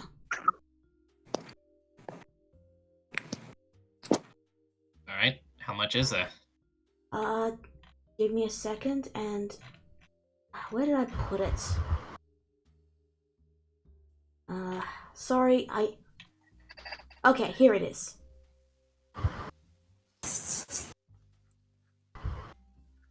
Necrotic dragon. That's a lot of treasure. Alright, I'll start adding everything, alright? No one touch the treasure dock. I'm busy at work. Dennis starts working on identifying everything that looks like it could. That would take time, and you guys are planning on heading out, yes? Yep. Let's get somewhere safe before we do all that. Feel free to take as much treasure as you want. I really don't need it. The You very don't deserve least, it anyway. take out the 2 spell scrolls to see what they are. Okay. So, if I'm trying to... music, please work. Alright, you'll just have to put up without the music for a second then. Okay. So, the spell scrolls. You examine them. Hello. And you find these 2 spell scrolls. I will add them to the document so you can see.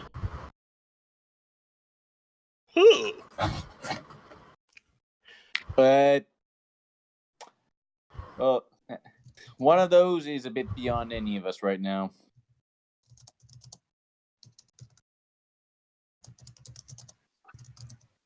So, what do you do? Even though I'm still pretty shocked seeing another Aarakocra, I like slowly walk over to the dragon parts or what's left and see if there's anything I can salvage, I guess. Roll me a survival check. A what? A survival check. Okay. Yes, I imagine. Oh, by the way, dragon I parts are cast extremely guidance valuable. on her. So add a 1d4. Yeah, everybody looks over to Judah and she goes, "Yeah, I'm hoping maybe to like construct some usable something usable from it. Let's see. Roll an extra 1d4. Oh, you're right. Thank you. You reminded me about that. So is Origami Messenger a cantrip or a Dang. leveled spell? I believe it's. I don't know for certain, but I think it's level 1. I'll have to check. Okay. So, unfortunately, most of the dragon is ruined by the rather enthusiastic attacks on its dead body. But you do manage to. Do you have a file or any sort of container? I have a belt pouch. Yeah. You think you could I have a probably. backpack. My bad. Yeah, I have a backpack. That's not gonna work. You think if you had some sort of glass container, you could probably take a bit of the toxic ooze that coats the dragon on the inside and out and use it. Oh, actually, and Alex shows the empty potion bottle to Rura. It's like, do you think this would work? Oh, yes. I actually had a potion of healing. I was actually going to give it to Vierna to make it empty, but if you have one, I'll take it. Pardon? She goes, yeah, sure, I'll use that. And then she gives a slightly small pouch. She goes, everything's been kind of destroyed though, so I can't get much from all this, but better than nothing, I suppose. Yeah, I'm sorry about that. It's just after what that thing did to Jeremy, I couldn't control myself. No. I mean, it's fine. I understand. And besides, you're not exactly the only one. And she gives a slight glance to Vierna. Besides, it's best probably to at least, destroy most, if not most, that we can't salvage, just in case. The last thing I want is this thing coming back. Exactly. The important thing is with this, we've stopped up the northern half of Mayhem from running away. Indeed. Safe. You may have just saved most of the continent. Yes, I just said that. Well, He's very redundant. well, good job, everybody. Yeah, that went really well. I was honestly expecting the worst. And trust me, for a moment there, I thought we'd gotten it. Good job, Ella. And then Vierna just as falls to the ground, literally just asleep. Oh, No, wait, Vierna, don't sleep here. We still gotta get back. I thought elves can't sleep. Yeah, I think she's just tired. Let's get out of here. I'm sick of this place already. So, Okay, Rura makes Literally. a slight face. Yeah, Rura makes a slight face as she grabs the toxic sludge and she caps it. She goes, "Yep, let's go." alright. agreed. Back to the mountain then? We can't understand you, Grazura. So, Back to the mansion then? I can't understand you. You You're are beyond distorted muffled. beyond comprehension. You might need to change over. So, as I was trying to say, you all leave the swamp. And as you pass by, though the swamp still appears like a swamp, you do see a few little critters that have seemed to come out and are looking towards where the necrotic dragon was. And Dennis, could you just roll me a quick intelligence check for me? You would probably have advantage on this. Yeah, a 17 will do it. You know that wasn't a black you know it wasn't a black dragon.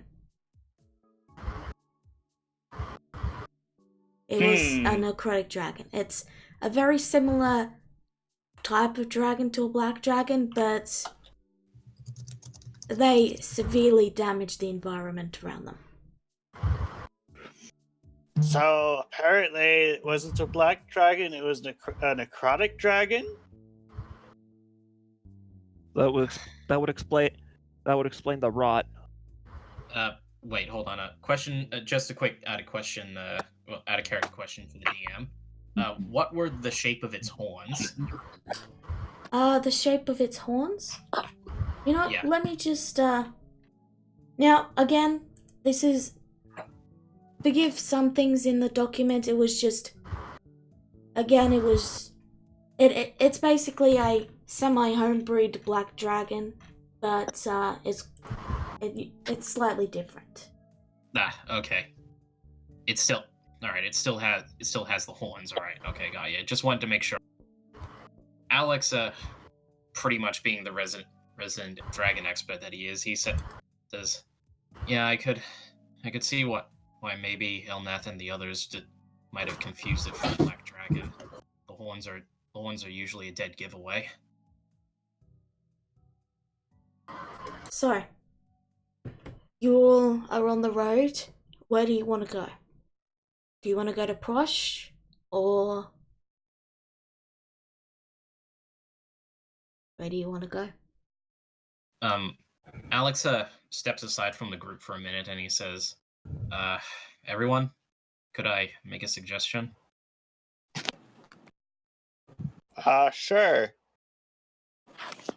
I imagine after all this, the cartographers would like to know that the dragon is dead now. If it's at all possible, would you all be all right if we return to nowhere to report it? Sure. Quickly after you finish that, Dennis says, "I'm fine with that." That's And- a bit of a Very well. journey, but if we can get there, sure. I got no problem. And Bjorn is just clutching her busted ribs right now. Kagura turns to the Duragar and says, I take it with the dragon dead, your business with us is finished." We were told to follow you until you just dismissed us. So, if you're trying to get to nowhere, you'd get a boat from Prosh, and it'd probably only take you a day instead of a couple of days. That is sound advice. And I admit I still have questions for my grandmother. Alex sighs and he just looks to Vierna. He's like, "All right, Vierna. Well, if we're heading into Prosh, then I guess it's your call." And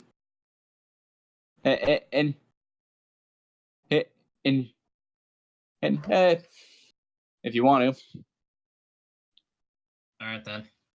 Let's just save ourselves the trip and head over there. I can still write home about it. Yeah, because Grizera, she can't talk right now, but she also made a point too. She said we may have to avoid somewhere again. So that means that, we have to go through somewhere again if we travel the long way. Yeah, that's true. Wait, All right, then. What's wrong with somewhere? It's gone on lockdown. They've pretty much declared martial law. No one's allowed in. I think we made a splash. So Cleaver's henchmen there are on tighter guard? Yeah.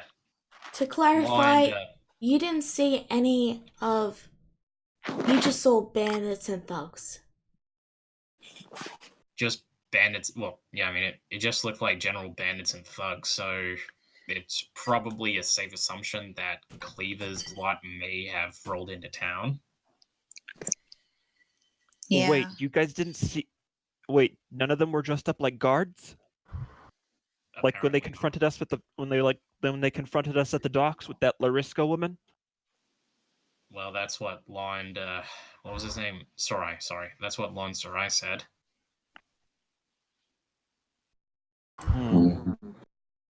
Look, it looks like they don't feel the need. And sounds like they don't feel a need to work undercover anymore. That's worrisome. Well, at the moment, I think we all need to just calm down for now. Now let's let's head on it into Prosh. I'm sure everyone needs a good soft bed and a really good meal at this point. Okay. So you're all in agreement to go to Prosh? Yep. Yep. Are So- we going to nowhere after Prosh then?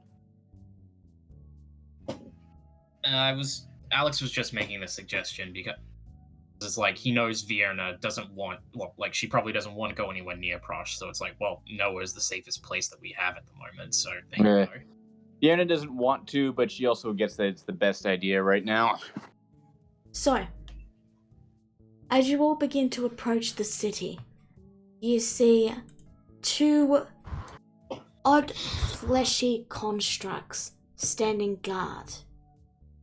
They look like golems, almost, except they're made out of flesh. And as you enter the city, you see more and more of them patrolling the streets. In fact, as you glance down an alleyway, you see a man currently assembling a skeleton with an arcane circle drawn, and a little child is there, and she's holding out a gold piece, and it's there's a sign above his air quotes stall that says necromancy, 1 gold, 1 skeleton, 1 day. Whoa. You see Durigar and kobolds and all sorts of dark creatures as you wander the city. Most of the buildings, despite what they look like on here, are made out of stone, and there's large slide-like contraptions that seem to be bringing water to and from places. Fiona's just strolling along like it's totally normal. So, necromancy is just a thing in this town, eh? Yep. Judah's feathers Why? are ruffled. Why is it not Delta? Comfortably. Not where I'm from. It's not Same common with where I'm Rura. Her feathers are kind of bristled a little bit too, like she has a chill down her back. I don't think I didn't notice. I don't think Alara and I were able to get a good enough look at this place last time we were here. No, we really didn't. I mean, did you see that? 1 gold for 1 skeleton for a day? Like, how expensive is that? Pretty cheap here. That is cheap here. That's cheap. Oh god, we are gonna be bled dry by this place. Didn't you say I'm the not- same thing from Shady Sands? I'm not so sure we will. So what do you guys want to do? The inn, first off. Like, nowhere else. Alex is voting. Just go to the inn. Like, nothing else matters at this point. Alright, give me a second. Yeah, Rura agrees. She wants to quickly write a letter to her savior, telling him what happened. Oh, yeah, we need to talk to her about that. Okay, don't mind the duplicate icons, I'm just making sure I didn't miss anyone. So, everyone except them are there, and the Durigar. Okay, so, you all arrive at the Pickled Inn. The place is fairly empty. There's a guy at the bar, a random person at the drink, a couple of people sitting by the fireplace.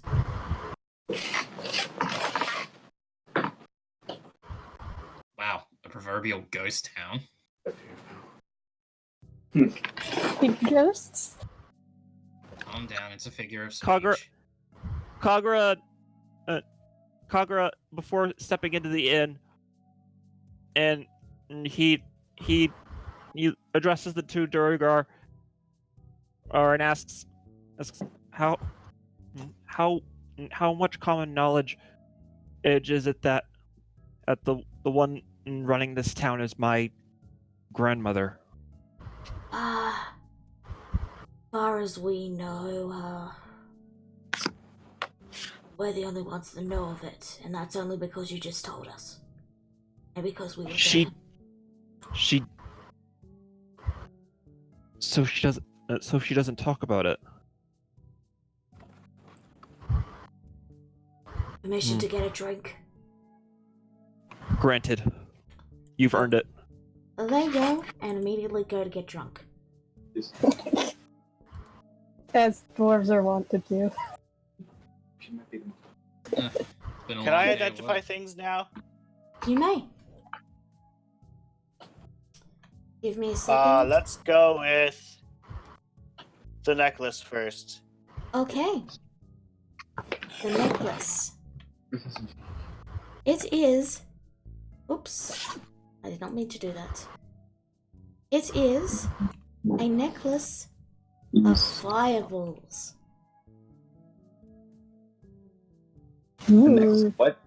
Fireballs. fireball. I don't see. Was something supposed to pop up for that?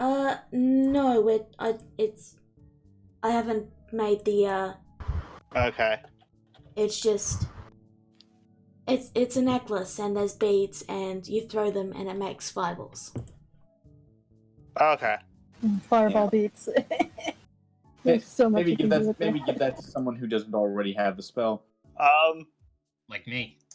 I have suspicions about the. I want to check the ingot as well. Okay. That is a chill ingot. Don't know what that is. I've added it to the document. Apparently, it causes blades to deal 1d4 extra cold damage. Out of just random caution. Does the frame painting magical either? The frame painting is not magical, it's just a painting of a guy who Okay. was dead. We'll go with the arrow then. Next. Okay. The arrow is an arrow of slaying. Ooh. This arrow is an arrow of slaying to dragon. To which Alex just kind of laughs at that, and he just says, I bet he probably took that off of someone else who tried to gut him. We'll go with the blanket next. Yeah, I'd Ah. hand the arrow playing to Aurora. This is a blanket of varying size.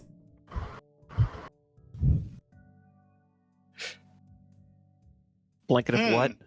Mm, Blanket A of varying varying size. You can make this a really big blanket. Or a really small blanket. Now the goggles. They are the goggles of night. They give you dark vision. But during the day, Okay. they make everything really bright. Basically, while they give you dark vision, they also give you light sensitivity. So don't wear them during the day. I think Kagura would be best served by those at the moment. I didn't hear all of that. They give you night vision, There's- but if you wear them during the day, you will go blind. You will get sunlight sensitivity. Okay. Okay? So, There was one more item that vanished from the list when you added the goggles of night. Oops, It was- I'm sorry. Yeah, a rod, I believe. It's an immovable rod. Ah. Okay. Alright, changed everything in the treasure dock.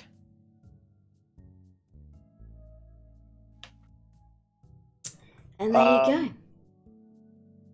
I did not copy it to the treasure dock yet. Alex I is have. doing that. Don't worry. Okay. So, now, I believe Rura and Judah are having a conversation. Would you like to... Yeah. Yeah, Judah was just getting something to eat real quick. Because he's starving. So, Being captured that long, I'm pretty sure. so talk. So he gets food, he pays for it, and then he quickly flutters back to the table. We were just like watching him, like still in shock to actually see another Aarakocra, and she just like slowly walks over to like go to the table and sit next to him. And she just kind of like doesn't know what to say. She's just kind of fidgeting there, unsure of what to say, or is she gonna be rude? If he's the same way as her, all this is going through her head, and she just like fidgets in her seat. Oh, well, where to begin? You say you've been here for your whole life, have you? You're in this land called Mayhem. Yes, I was an orphan most of my life. Good. I've never ever seen another cracker before. I've seen Kenku, but they're not the same, right? Right. Understandable. You see, there used to be a rather tiny flock above Mayhem a very long time ago. It was about 200 years ago, I think. Above Mayhem? Yes, there was. Instead, it was a sort of cloud kingdom, if you will. And it suddenly decided to float away on the winds. Rua kind of looks a little bit less nervous now. She looks to Judah like really curious. She goes, "Do you think I came from there?" Well, it's very likely. Hard to say where you actually were born, but I don't have all of the answers. Sorry to say. And, like, Alex gets, like, real curious at this, and he's like, wait. A kingdom in the sky? Yes, indeed. We have very many powerful air elemental wizards in this kingdom. You see, being so attuned to the air elemental plane of air and all. Makes sense. Do you know where it is? It's been some time ever since I left. Hard to say where it is now. Probably on the other side of the world, for all I know. Knowing our luck, it would be. Rura kind of leans forward and she goes, so how long have you been down here then? For quite some time, maybe several months. I'm an explorer, you see. I'm here charting out maps of the world so I can eventually come back to that kingdom one day in my life, show off my work. And Alex is like, wait, you make maps? You make maps? Oh, yes. Yes, I do make maps. Are you a cartographer yourself, sir? Am I a cop? Of course I am!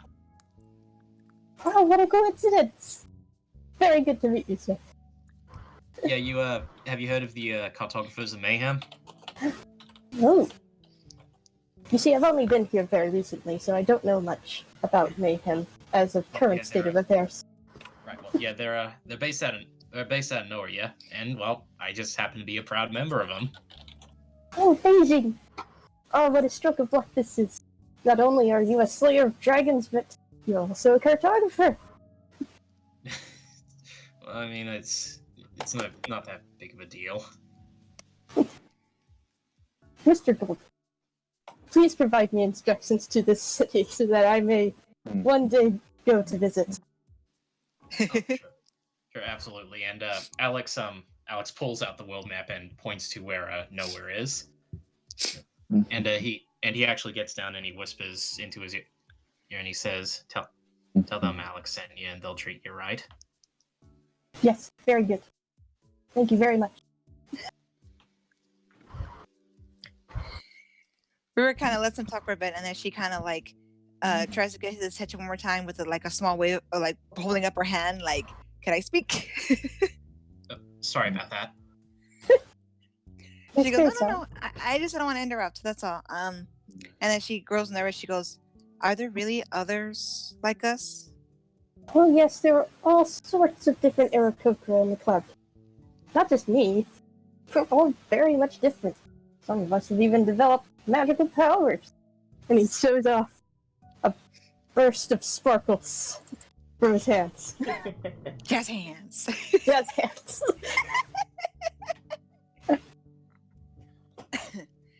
Rura looks really like amazed at this. Like her eyes actually kind of sparkling a bit. She goes, "We can actually learn magic?" Well, potentially. If you're attuned, if you're perhaps either born with it, or You study at the local academy. Ruru looks interested, but then she glances downward and looks at her bow that, of course, her savior gave her. And then she gives a soft smile and she goes, "Well, we all have our own interests, I suppose." You yourself seem to be of the raptor class. What with your expertise with the bow? "Oh, good enough, I guess." And then she kind of gives like a sheepish smile, slightly scratching the back of her head a little bit.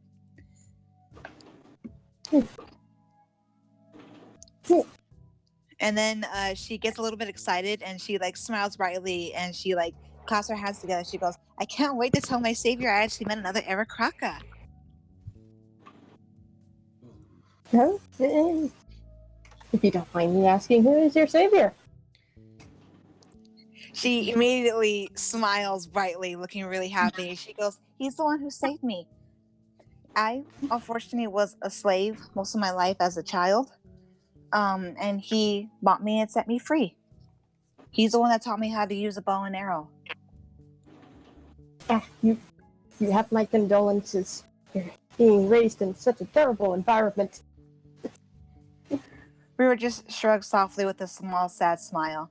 I mean, Aarakocra, as I said, are rare here, so no one really knew how to care for me. And being, I suppose, a rare race down here in Mayhem, I was seen as a pet, I guess. I suppose that is rather understandable, considering how animalistic you look compared to everybody else down here. She she seems to relax more around him, like as if like finally someone understands, and she just smiles to him happily.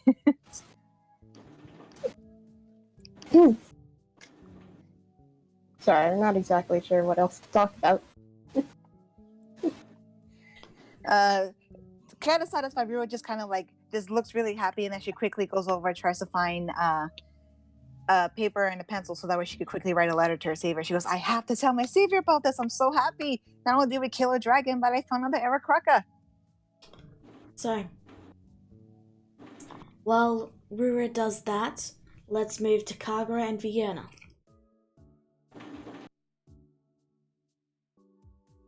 I think Viren is typing right now. I'll just say it now then. Alright.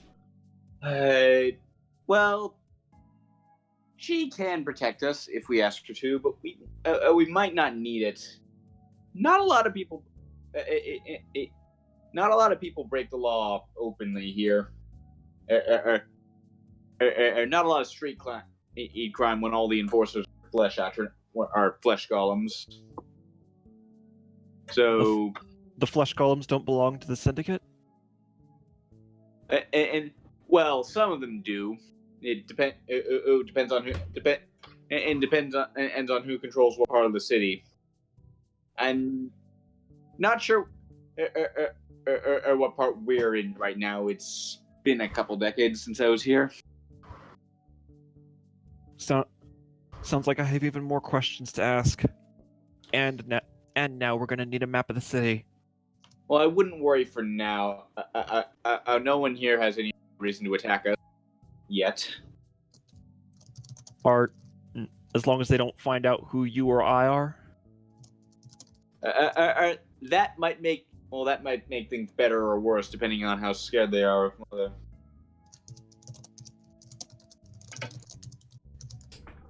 Like I said, she doesn't control the city outright, but she is one of the most powerful players, maybe the most powerful.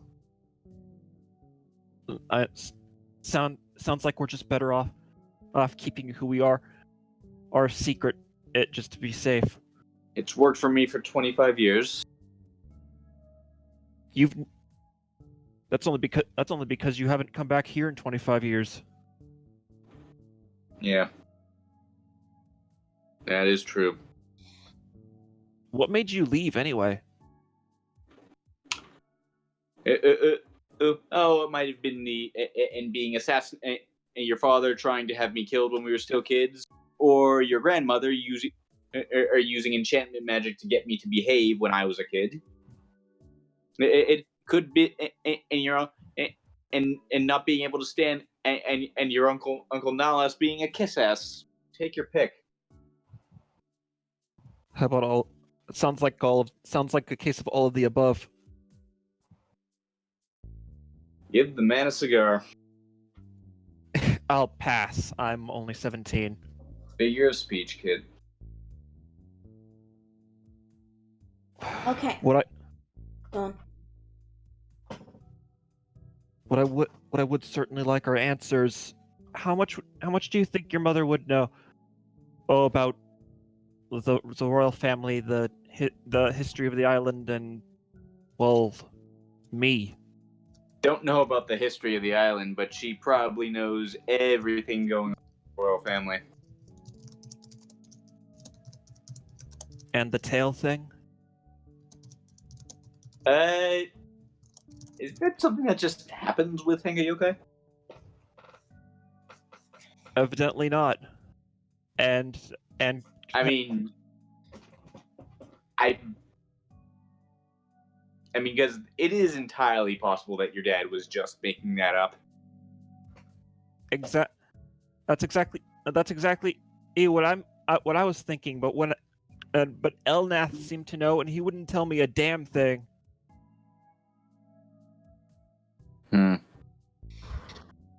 Aside from something he whispered into Alar's ear, which I'm pretty sure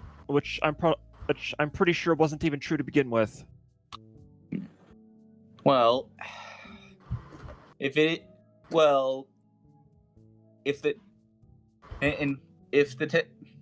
tales do mean anything, and she knows about it, she'll probably be happy to tell you about it. Don't fear power. That's what she always used to tell me growing up. Well, I'd be happy to hear her say it, because I'm tired of wondering whether it's a good idea for me to be getting any more of these. Yeah, I mean, I have to war. Well, just know that any advice she gets from you will be probably yes. Only, I will be specifically clear. I need to know what will happen, and if I get too far with these, even whether he was lying or not. What father said had terrified me enough for me to make me want to stay home for everyone's sake.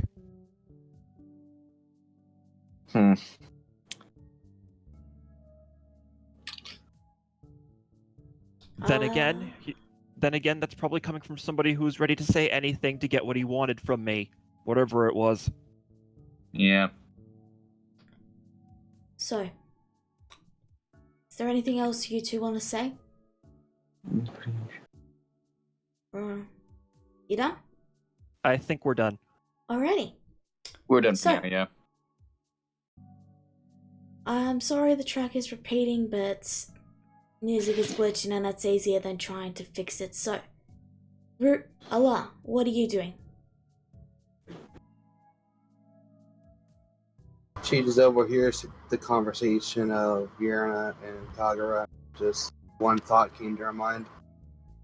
Just a liar. And that's all she did. She looks at her hand and just sighs. Ruzura, you just gonna continue drinking and stuff?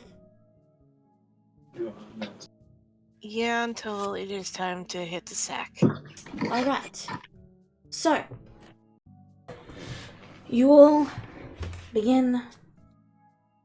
relax, and soon enough you pay for your rooms.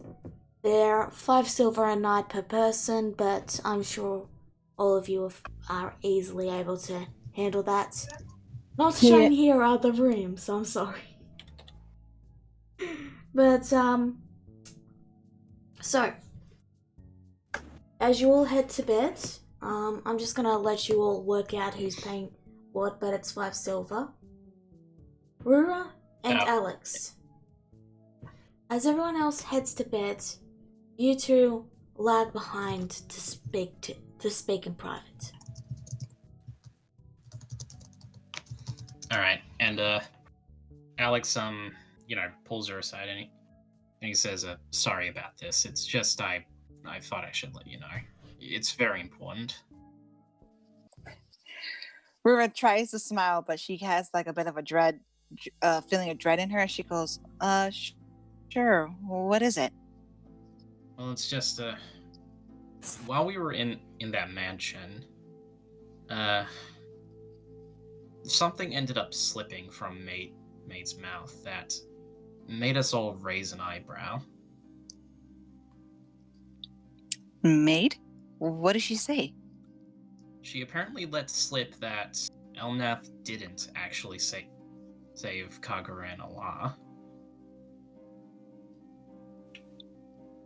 No, that was Kagura that let that slip. Oh, sorry. Ugh. No, that's not true, actually. Kagura said Elnath did, and someone else said they didn't. He didn't. No, Kagura said that Elnath did save them, and Maid saw this and then immediately went upstairs. And then we had an out-of-character conversation, and I don't know if Okay. Allah said anything in character, but most of the stuff was out of character. Right. Okay. Well, sorry. It's Details fine. are a bit Details are a bit fuzzy on me then. It's fine, it was But a yeah. while ago. Mm-hmm. But yeah, what Alex says. Sorry, just redoing that scene. Alex says, "It seems as though Elnath was perhaps lying about something." Rura looks a little confused, but then also like a little serious too. Like, what do you mean lying? Well, look, I don't know the details myself. I was listening in, but supposedly there was something he was lying about. When Kagura mentioned that Elnath was the one that saved him and Allah, May just seemed to go silent, and then she went upstairs. If I had to guess, that maybe that was The one who said he was lying was Vienna's mum. okay. Right. Sorry. I'm very sorry. I'm messing. You're completely fine. I'm just clearing things up. Thank you. I really should have asked. Anyway, again, take 3. I'm sorry. This is why we usually have. This is why people write scripts. Yeah. Anyway, take 3.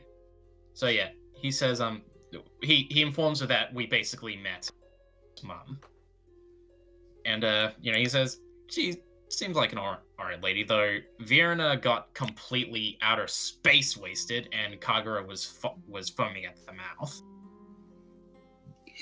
Rura kind of blinks for a second. She goes, "Wait, you met Vienna's mother?" Yep, and by extension, it seems Kagura's grandmother as well. You met the queen? Not the queen. It just seems like Kagura is related to Vierna's mother by basically Vierna's Kagura's aunt is what I mean. Rura kind of looks a little like dizzy out this information. She goes, "Oh, okay."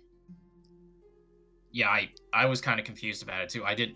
I guess I just kind of assumed that the king was also him. I didn't know he was a drow. Kagura doesn't even look like a drow. I know, that's the weirdest part, isn't it? Yeah, a little. All this information and more information, like finding out Kagura was the prince wasn't like bad enough. All right, but anyway, that's not what I wanted to tell you about it. She let this slip, right? She said that Elnath was lying about something. She looks a little surprised at this, and then also like narrows her eyes a little bit. Did she say what? Okay, out of character DM, did she? What was said was Kagura said that what she lied about. Damn it! Come on. 1 second. What was said? Let me.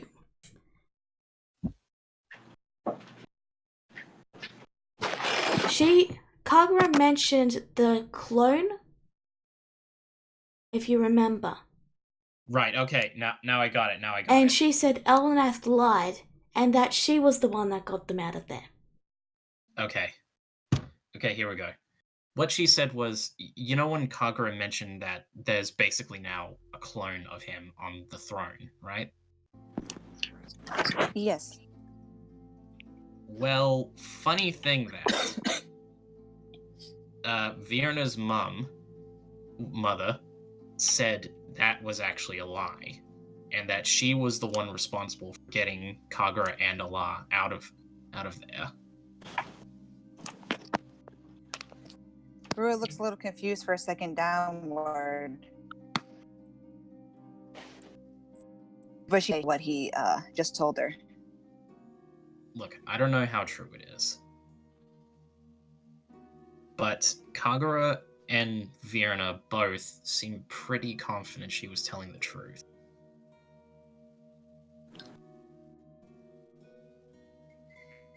She again for just a second, and she sighs, and then she looks back to him. She goes, Rura, you're beatboxing. Didn't I say? Yeah, you're Left. roboting. Try again. Marco. Pull up. Follows. Try again. She looks downward for one more second, then looks up with like a slightly narrow look, and she goes, "So you're calling him a liar?" I'm not calling him anything. I'm just telling you what happened. She just relaxes a little bit, and then she sighs. She goes, "Well, thank you for telling me this. I'll probably ask him about it in the letter I'll send him, but..."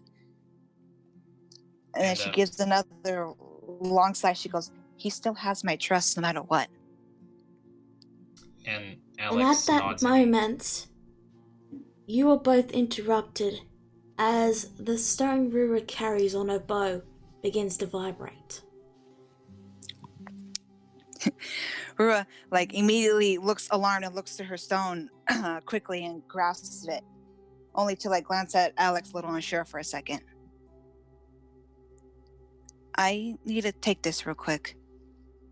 All right. And Alex says, like, you know, she stops her for a minute, and he says, "Hey," and he puts his hands like gently on her shoulder. He's like, "You gonna be all right?" She immediately tenses up at the slight touch, and then slightly moves away from his touch. Kind of her shoulder kind of like raised up a little bit to kind of try to hide her neck a little bit, and she just gives him a slightly weary smile, and she goes, "Of course, I'll be fine. Thank you for your concern." All right. Well, I'll just say that I know how you feel. I do. She looks thoughtful for one more minute, and then she smiles to him, kind of like an honest to true small smile, and she goes, "You're probably the only person who probably does. I believe you." All right. Well, I won't hold you up anymore. I just thought I'd let you know. Have a good night. All right. "You too." And she quickly takes her bow and the stone, and she goes outside. You go outside. Outside. You go outside. That's good. And it's still vibrating, waiting for you to put it to your ear.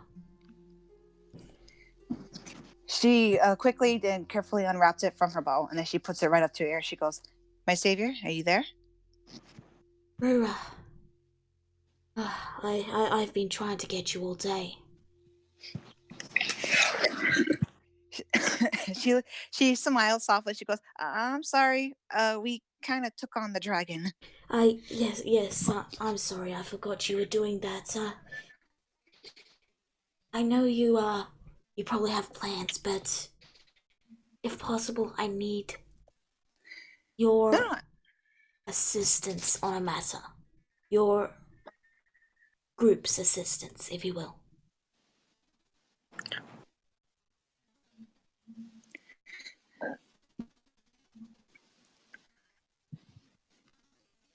Like, Hello?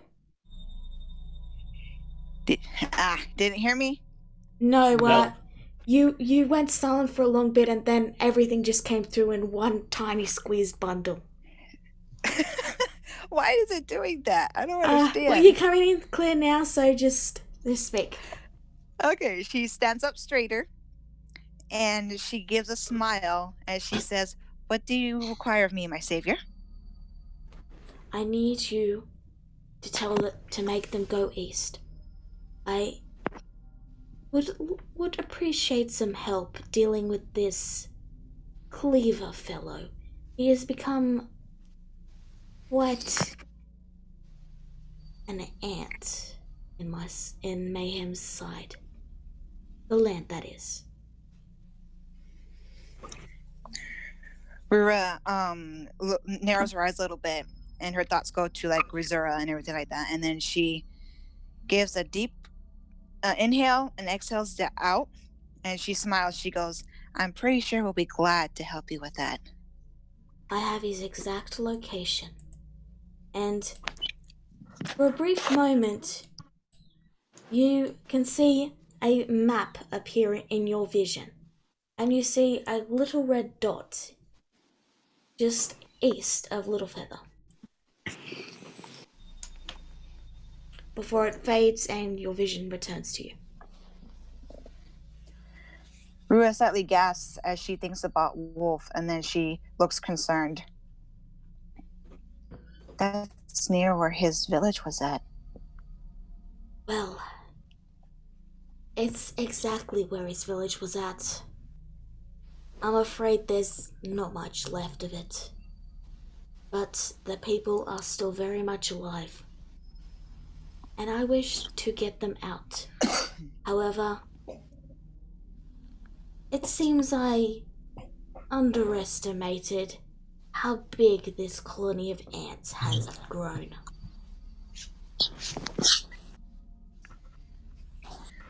Rura narrows her eyes in seriousness, and then she goes,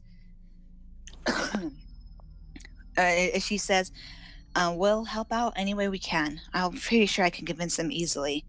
And then she smiled as she goes, "I'm pretty sure they'd like another chance after taking on a dragon to take on a slaver. This should be easy." I think your friends will like the other party we've got here. A few of them are from underwater. There's well, I won't spoil everything, but one of them has a very striking similarity to your center friend.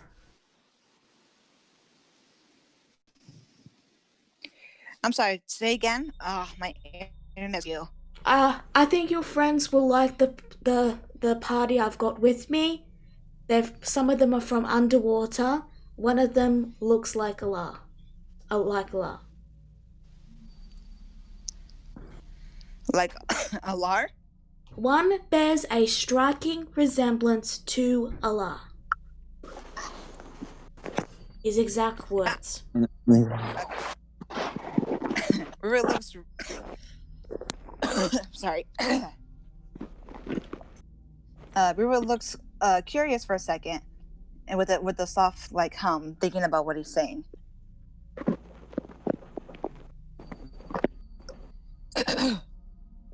If you are finding that they are having trouble latching onto the idea, there is one other, I suppose, bit of information that might get them to travel here post haste. And what's that? Simply mention the name Empire. Empire? Yes, like a vampire, but with an M. Empire. Empire. No, I suppose that doesn't work. Forgive me, I've been, yeah, it's been hard to think of jokes when, you're head facing, map center. Please just don't get lost in a sea of maps again, my savior. That was one time. Yes, and I thought you were, and I thought you were gonna drown in him, and I could have fight you for a couple days. Neither could Maid or Butler. We were worried. It was only 3 days. She just kind of gives a small pout with a. I, as much as I would love to talk more, I must be going. But please try and get your friends to agree. I could use the help in this matter. Rura smiles and takes a deep breath, and she goes, "Oh, I'm pretty sure I won't have any problems, my savior. But I will do as you asked and ask them first." Thank you. I shall see you soon. My little She smiles. bird. She smiles happily with a little giggle, and she goes, "Please be careful too. Don't do anything reckless again, please. Until we get there." No promises. And the stone stops vibrating. Oh, I hate it when he does that. So, And she just sighs and walks back in to go to her room. you all get a long, much needed sleep, whereupon you will level up, but you can do that later. And in the morning, you all gather around to decide what to do next. All right. Well, what's our next plan here? River kind of holds up her hand again. Yes, Rura? She kind of fidgets a little bit for a second, and she takes a deep breath, and she goes, and then she smiles like happily with her arms up. She goes, "Would you like to go find Cleaver?" Grizera's eyes widen at Rura. What did you just say?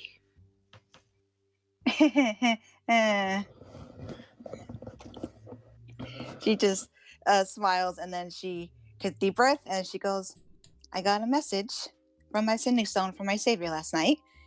He's found Cleaver." Yes, Juda's there too. Yeah, I'm here too. Okay, He's so... just looking around a little uncomfortably. Alright, so... Moving Trying on. not to make eye contact with the big orc woman. Moving on. He's found Cleaver? Rura nods. That was why my stone was ringing last night. He called me to inform me that he knows where Cleaver is, and he needs our help. Right, and Alex pulls out the map and says, "Whereabouts is he?" Rura looks sadly, and she points with her finger to the place where she recalled seeing in the vision. It's by, well, where Wolf's village was. Of course. I thought you guys said he was in somewhere. Apparently, that was what we were wrong. assumed. We Or just at least- assumed either he was there and he moved here to this new spot, or we assumed wrong. I mean, look, this is probably a prime opportunity, but I'm not entirely sure we should be jumping into this right. I mean, I know we just took down a dragon, but I think we got pretty lucky there. I don't want to go. Rura looks a little surprised to Alar at this, and then she looks a little worried. But he did ask us, though. He really needs our help. I know, and look, I certainly would love to help him, but it's just I admit I'm personally not too confident that we're ready yet. It's We not just going. took on a dragon. It's know. this isn't going to end like it did on the docks that night. We will be prepared. Yeah, I know. Yes. We just took out a dragon, and look at Vierna. She's still recovering from busted ribs. He has the same ability as the dragon does, was destroying nature. I don't want to fight him. Rura kind of stands up from her seat, looking a little like frantic and worried, and she goes, "But he has others helping him still, but he also wants our help too." Well, who else is helping him? Do you know them? Do you know how strong they are? Well, she kind of shrugs a little bit with a little uncertain look. He only gave me a name. I don't know the group exactly. He just said that. Well, she tries to. I'm terrible with names. What's the name again? I'm sorry. He told you one of them had looked very much like a la and was from the ocean, and another was just called Empire. Right. So she said that. She says once he said that apparently there's somebody who looks like a lar that's from underwater, and a name, Empire. At that, Alex, like, his eyes go wide and and like he's like in the middle of drinking, like, drinking like a glass of water, and he drops it. Yeah, he drops it at hearing that name. And it shatters on the ground, and I'm gonna make a dexterity check to catch it Okay. because I'm fast. Do it. I'm a fast boy. Be a fast boy. I got it. Fast boy, go.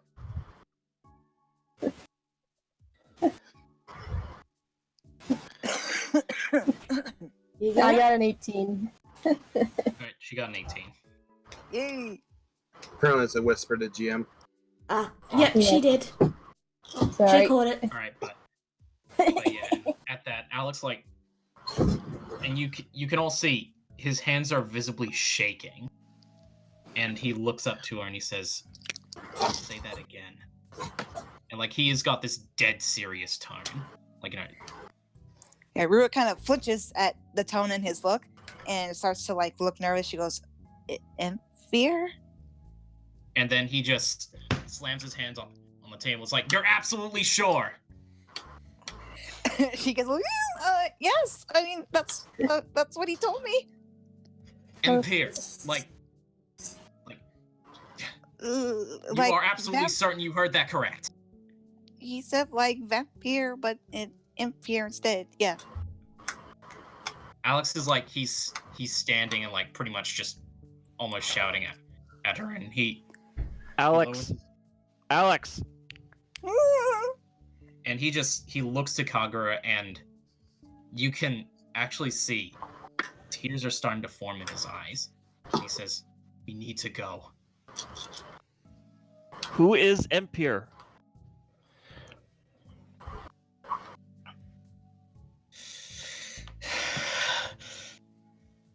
Just need to go, okay? Fine. Inside. Rua's kind of just leaning far back. She sat down back in her seat, leaning far back with like a scared look on her face, like. Yeah, like. Sven hugs you. One moment. My character sheet's being dumb. Give me a moment. Emotional support, Sven, activate. While you do that, Allah, what are you doing? She looks rather down and silent at this. Her arm is shaking, and for unknown reasons, honestly, and she just starts walking away.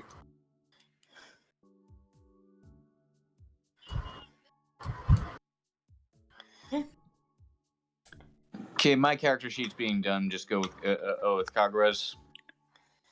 Okay, you tell them what they see. It's your character. Alrighty then. Kagura, you see the look in Alex's eyes, and at seeing the tears that are welling up, you put two and two together, and you realize it's someone Alex knows. Someone he cares a lot about. Someone that, from what you can probably gather, he hasn't seen in a very, very long time.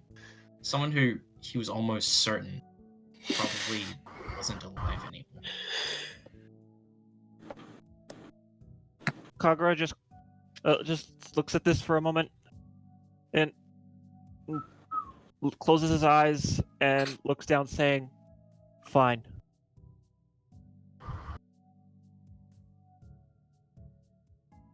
And Alex he takes a moment to compose himself, then breathe out, and he's like, "Well, I did say this was an opportunity. It's I've got not like my own. it's not like we had it's not like we had an it's not like we knew what we were going to do after. It's not like we knew exactly what we were going to do after killing that dragon anyway. So, I'd say taking care of Cleaver, is our next big goal here. Rura seems to calm down a little bit, and then she like looks to everybody, and then she glances to Grizura, a little unsure.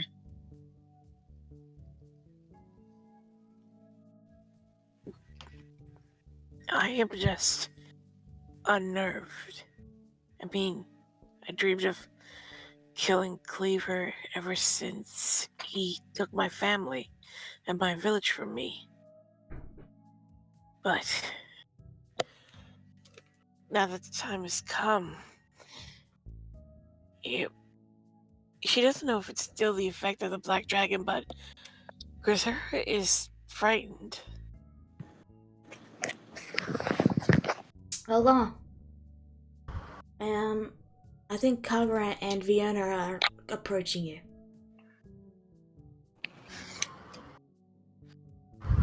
Are you guys approaching her? Yes. I'm not. I was just What do you say then, Kagura?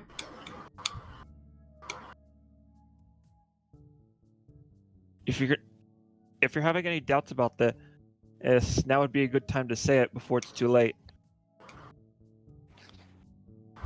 Doubts is not.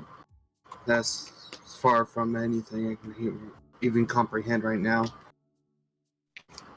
He lied about what happened to us, Kagura. How can you just accept that? Elnath, if Elnath lied about everything that was happening back in Lundruk, he still was the one. He was. Grandmother may have been the one to give him the okay on it, but he still was the one that walked us out and took care of us. He may have took care of us, but he's told us to hide it from everyone. Why did he make us hide it from everyone? Why was that detail so damn important? I don't know. But right now, look, I don't know whether or not we can fully trust him. Right now, my only reasons for trusting him are because Rura does, and I don't want to get into confrontation with her over this. You know how loyal she is to him.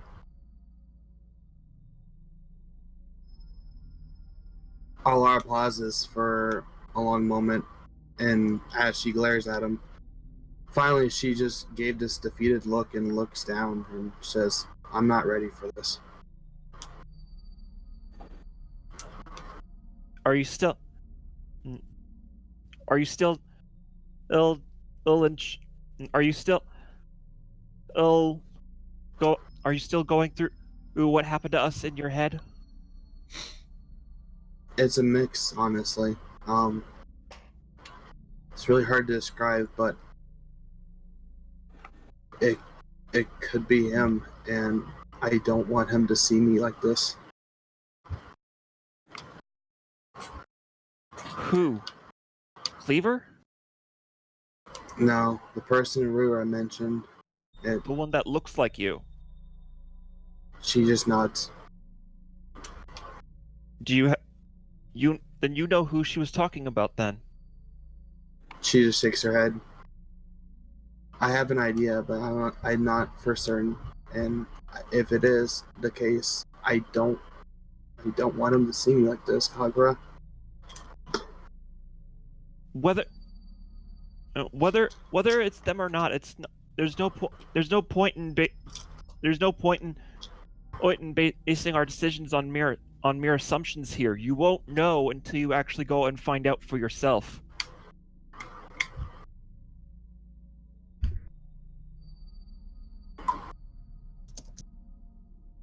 Alar looks up to him.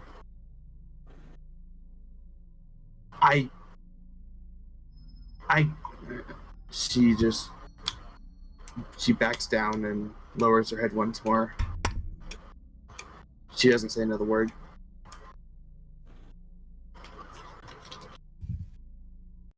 Look, that right now, we don't know what to do, who our enemies are, who we can trust.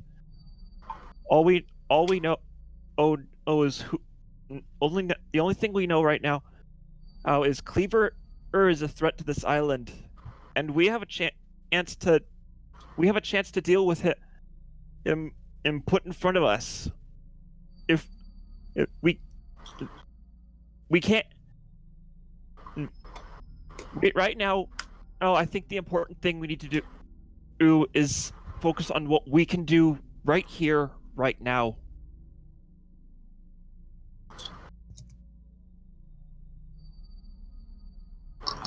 I'm saying, take it from somebody who might end up becoming. Take it from somebody who's who's probably going to become something you guys are going to have to kill later. If what my father told me was true.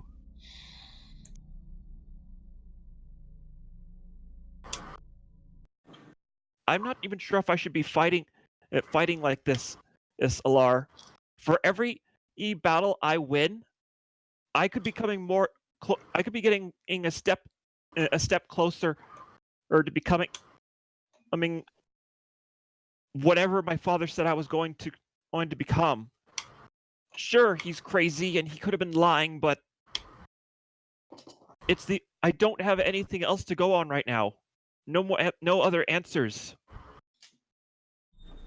I'm just as scared, if not more than you are, Alar. Not for who I could end up encountering as we go forward, but of what I could become. What I could end up doing to all of you. I'm still going to keep moving forward because it's the only thing I can do right now. That's a nice saying to go by. Alright. I give. Look, if it comes to it, and the person Rura mentioned is who you think he is when if you're afraid to approach him, I'll be there. I'll help you. Just like we helped each other back in the manor, at least as well as we could.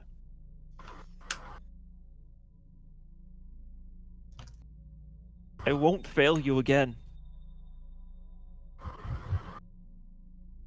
Alara hiccups, or looks like she just made a hiccups motion, and she just hides her face, but she makes another nod. And finally she looks up to him with teary eyes, and she just... yeah. Thank you, Tyra. You did something.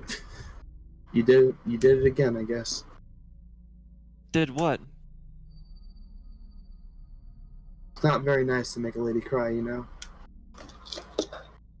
Oh, very uncool. Oh,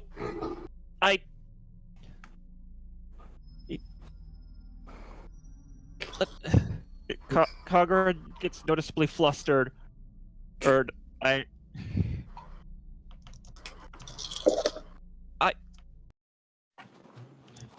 He can't form words right now. Alara just walks over, pats his shoulder, wipes her face, and moves back.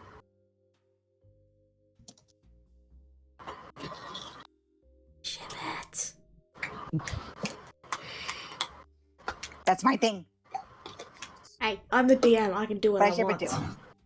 So, is there anything anyone wants to do before we wrap up? Just one. I want to cast Sending to Elnath. Okay, you do so. Surprisingly, though, Just a quick question because I'm unsure of this. Is sending blocked by a ring of mind shielding? What? What exactly does a ring of mind shielding say? Let me look it up real quick. I'm sorry about this, guys. I did not think this would come into place so quickly. When you're wearing this ring, you are immune to magic that allows other creatures to read your thoughts, determine whether you're lying, know your alignment, or know your creature type. Creatures can telepathically communicate with you only if you allow it. Okay, so yeah, you're able to send a message because he'd allow it. You said you had companions. What are their names? There's a brief pause, and then you hear a telepathic chuckle. And he says, Sasha, Ampia, Benquin, and Twig. Okay, can you type those down on the chat real fast? Sure.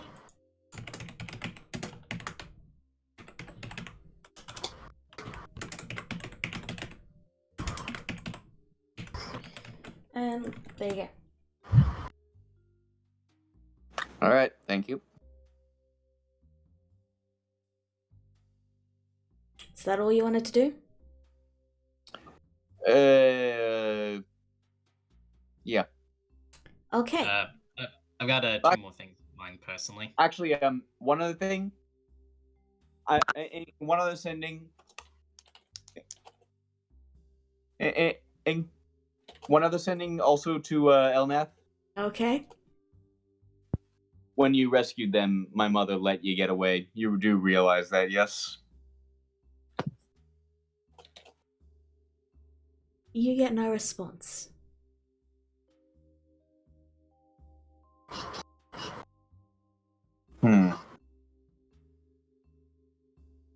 Alright, Alex, you said you had something? We're nearly done, Rura. Just a little longer. Sorry to keep you. Yeah. Hold on, it's a Yeah, good thing. give him the benefit of the doubt for now. All right, but yeah, actually, funny enough, the first bit does actually concern Roar. He slowly walks over to her side and he just says, "I'm sorry I snapped at you like that. I'm very sorry." Rura kind of relaxes a bit and she just smiles there. She goes, "No, I'm sorry if I upset you. It's just," she looks a little downward and with a soft sigh and a worried look. I just want to help him, and he told me that if I were to say those names, it probably would convince you better. Well, I know certainly- you were gonna say no, so I mean, I didn't mean to just thrust that on you, but yeah, so I apologize too. Well, it certainly convinced me, I'll tell you that. And he looks away for a moment and he says, "You're absolutely certain that's the name you heard?" She sits up straighter and looks him like right in the eyes, and she goes, "Yes." And he slowly nods back and he says, "All right then."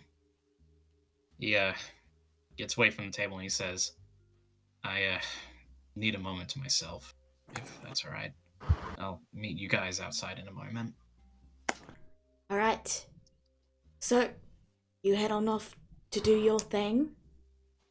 Do you take a chicken wing? What are you doing? Yeah, why not? I'm just kind of going out back, I guess you can say, to just process everything. All right, you do so. And Alex he's leaning against the wall and holding his head and just trying to keep it all in. And he just says, "Earl, yeah." Could you repeat that? He just says, he just calls Horror's name. Okay. You feel a hand gently placed on your shoulder, and his voice speaks out to you. Of course.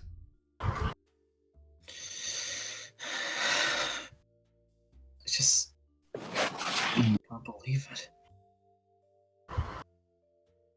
After all these years, it's the first time I've heard her name in years. Yeah. It has been a long time for those of your time span. I hope to God Elnath isn't messing with me.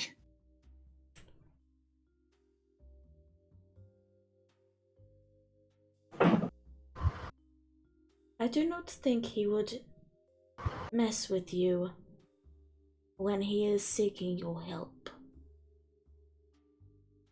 Seems counterproductive.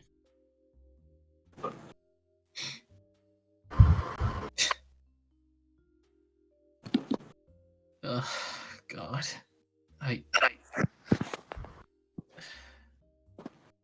really need to get myself together.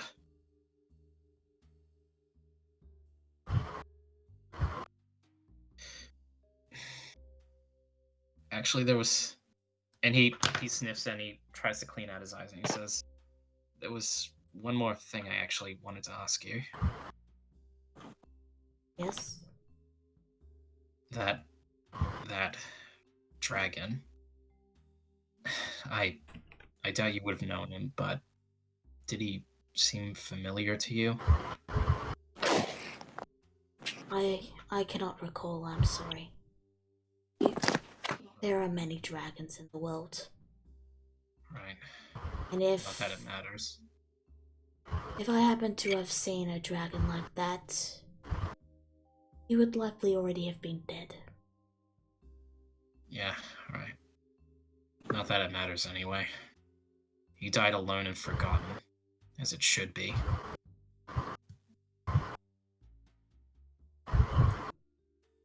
You should rejoin your friends. Yeah, I'm sorry for calling you out here. I needed someone to talk to really quick. It is alright. I am here. As I shall always be for the duration of our bout. Right. Okay. And Thank you. You feel a gentle squeeze of the hand as his form fades. And that is where we're ending it. Oh boy. So, Longer than expected. yeah, I know, right? yeah, Only things a just. little bit, maybe. I mean, This is it's what a it- now. This is I what was this is what a normal D&D session feels like. So, I Yeah. hope you guys had fun. You got to kill a dragon. I'm gone a whole day and night. We killed a dragon. Yeah, you did. Woo. If only killing that dragon could fix Rora's roboting problem. Yeah. Uh, Two crits. So, I'm falling asleep. I'm sorry. you should go. I was gonna You should say, go get that's some not rest, the- Gura. Yeah, you should go and get some. Thank you all for coming. We'll see you next week for Followers of Mayhem. Bye-bye. Bye. We're dragon Bye. slayers.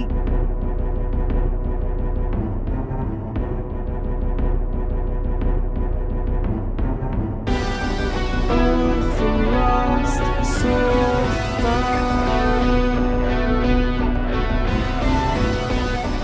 Nature's sister of calling. Fire, death, fighting freedom.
family darkest feeling deepest. Noble left to see the world. Map to find the key once lost. To save the many strength.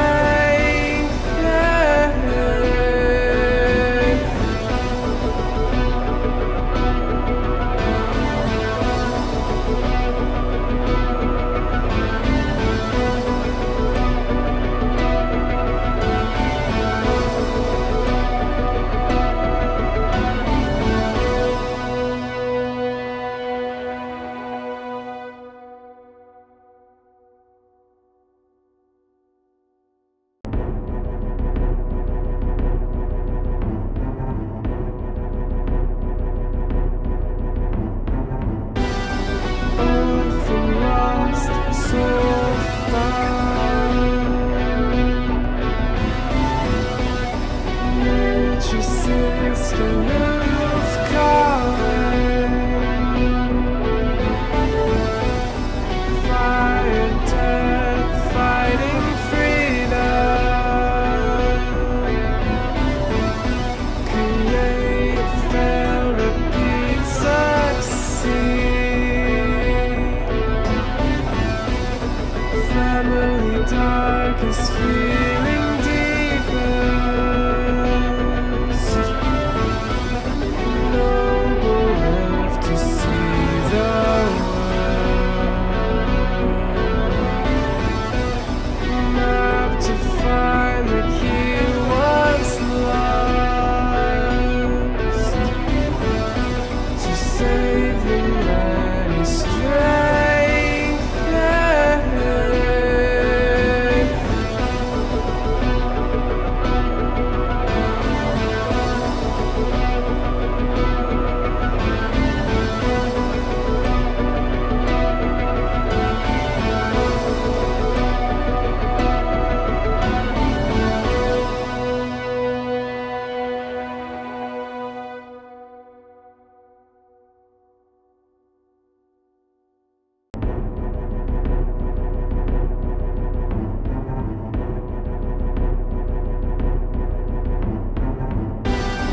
Orphan lost, soul found.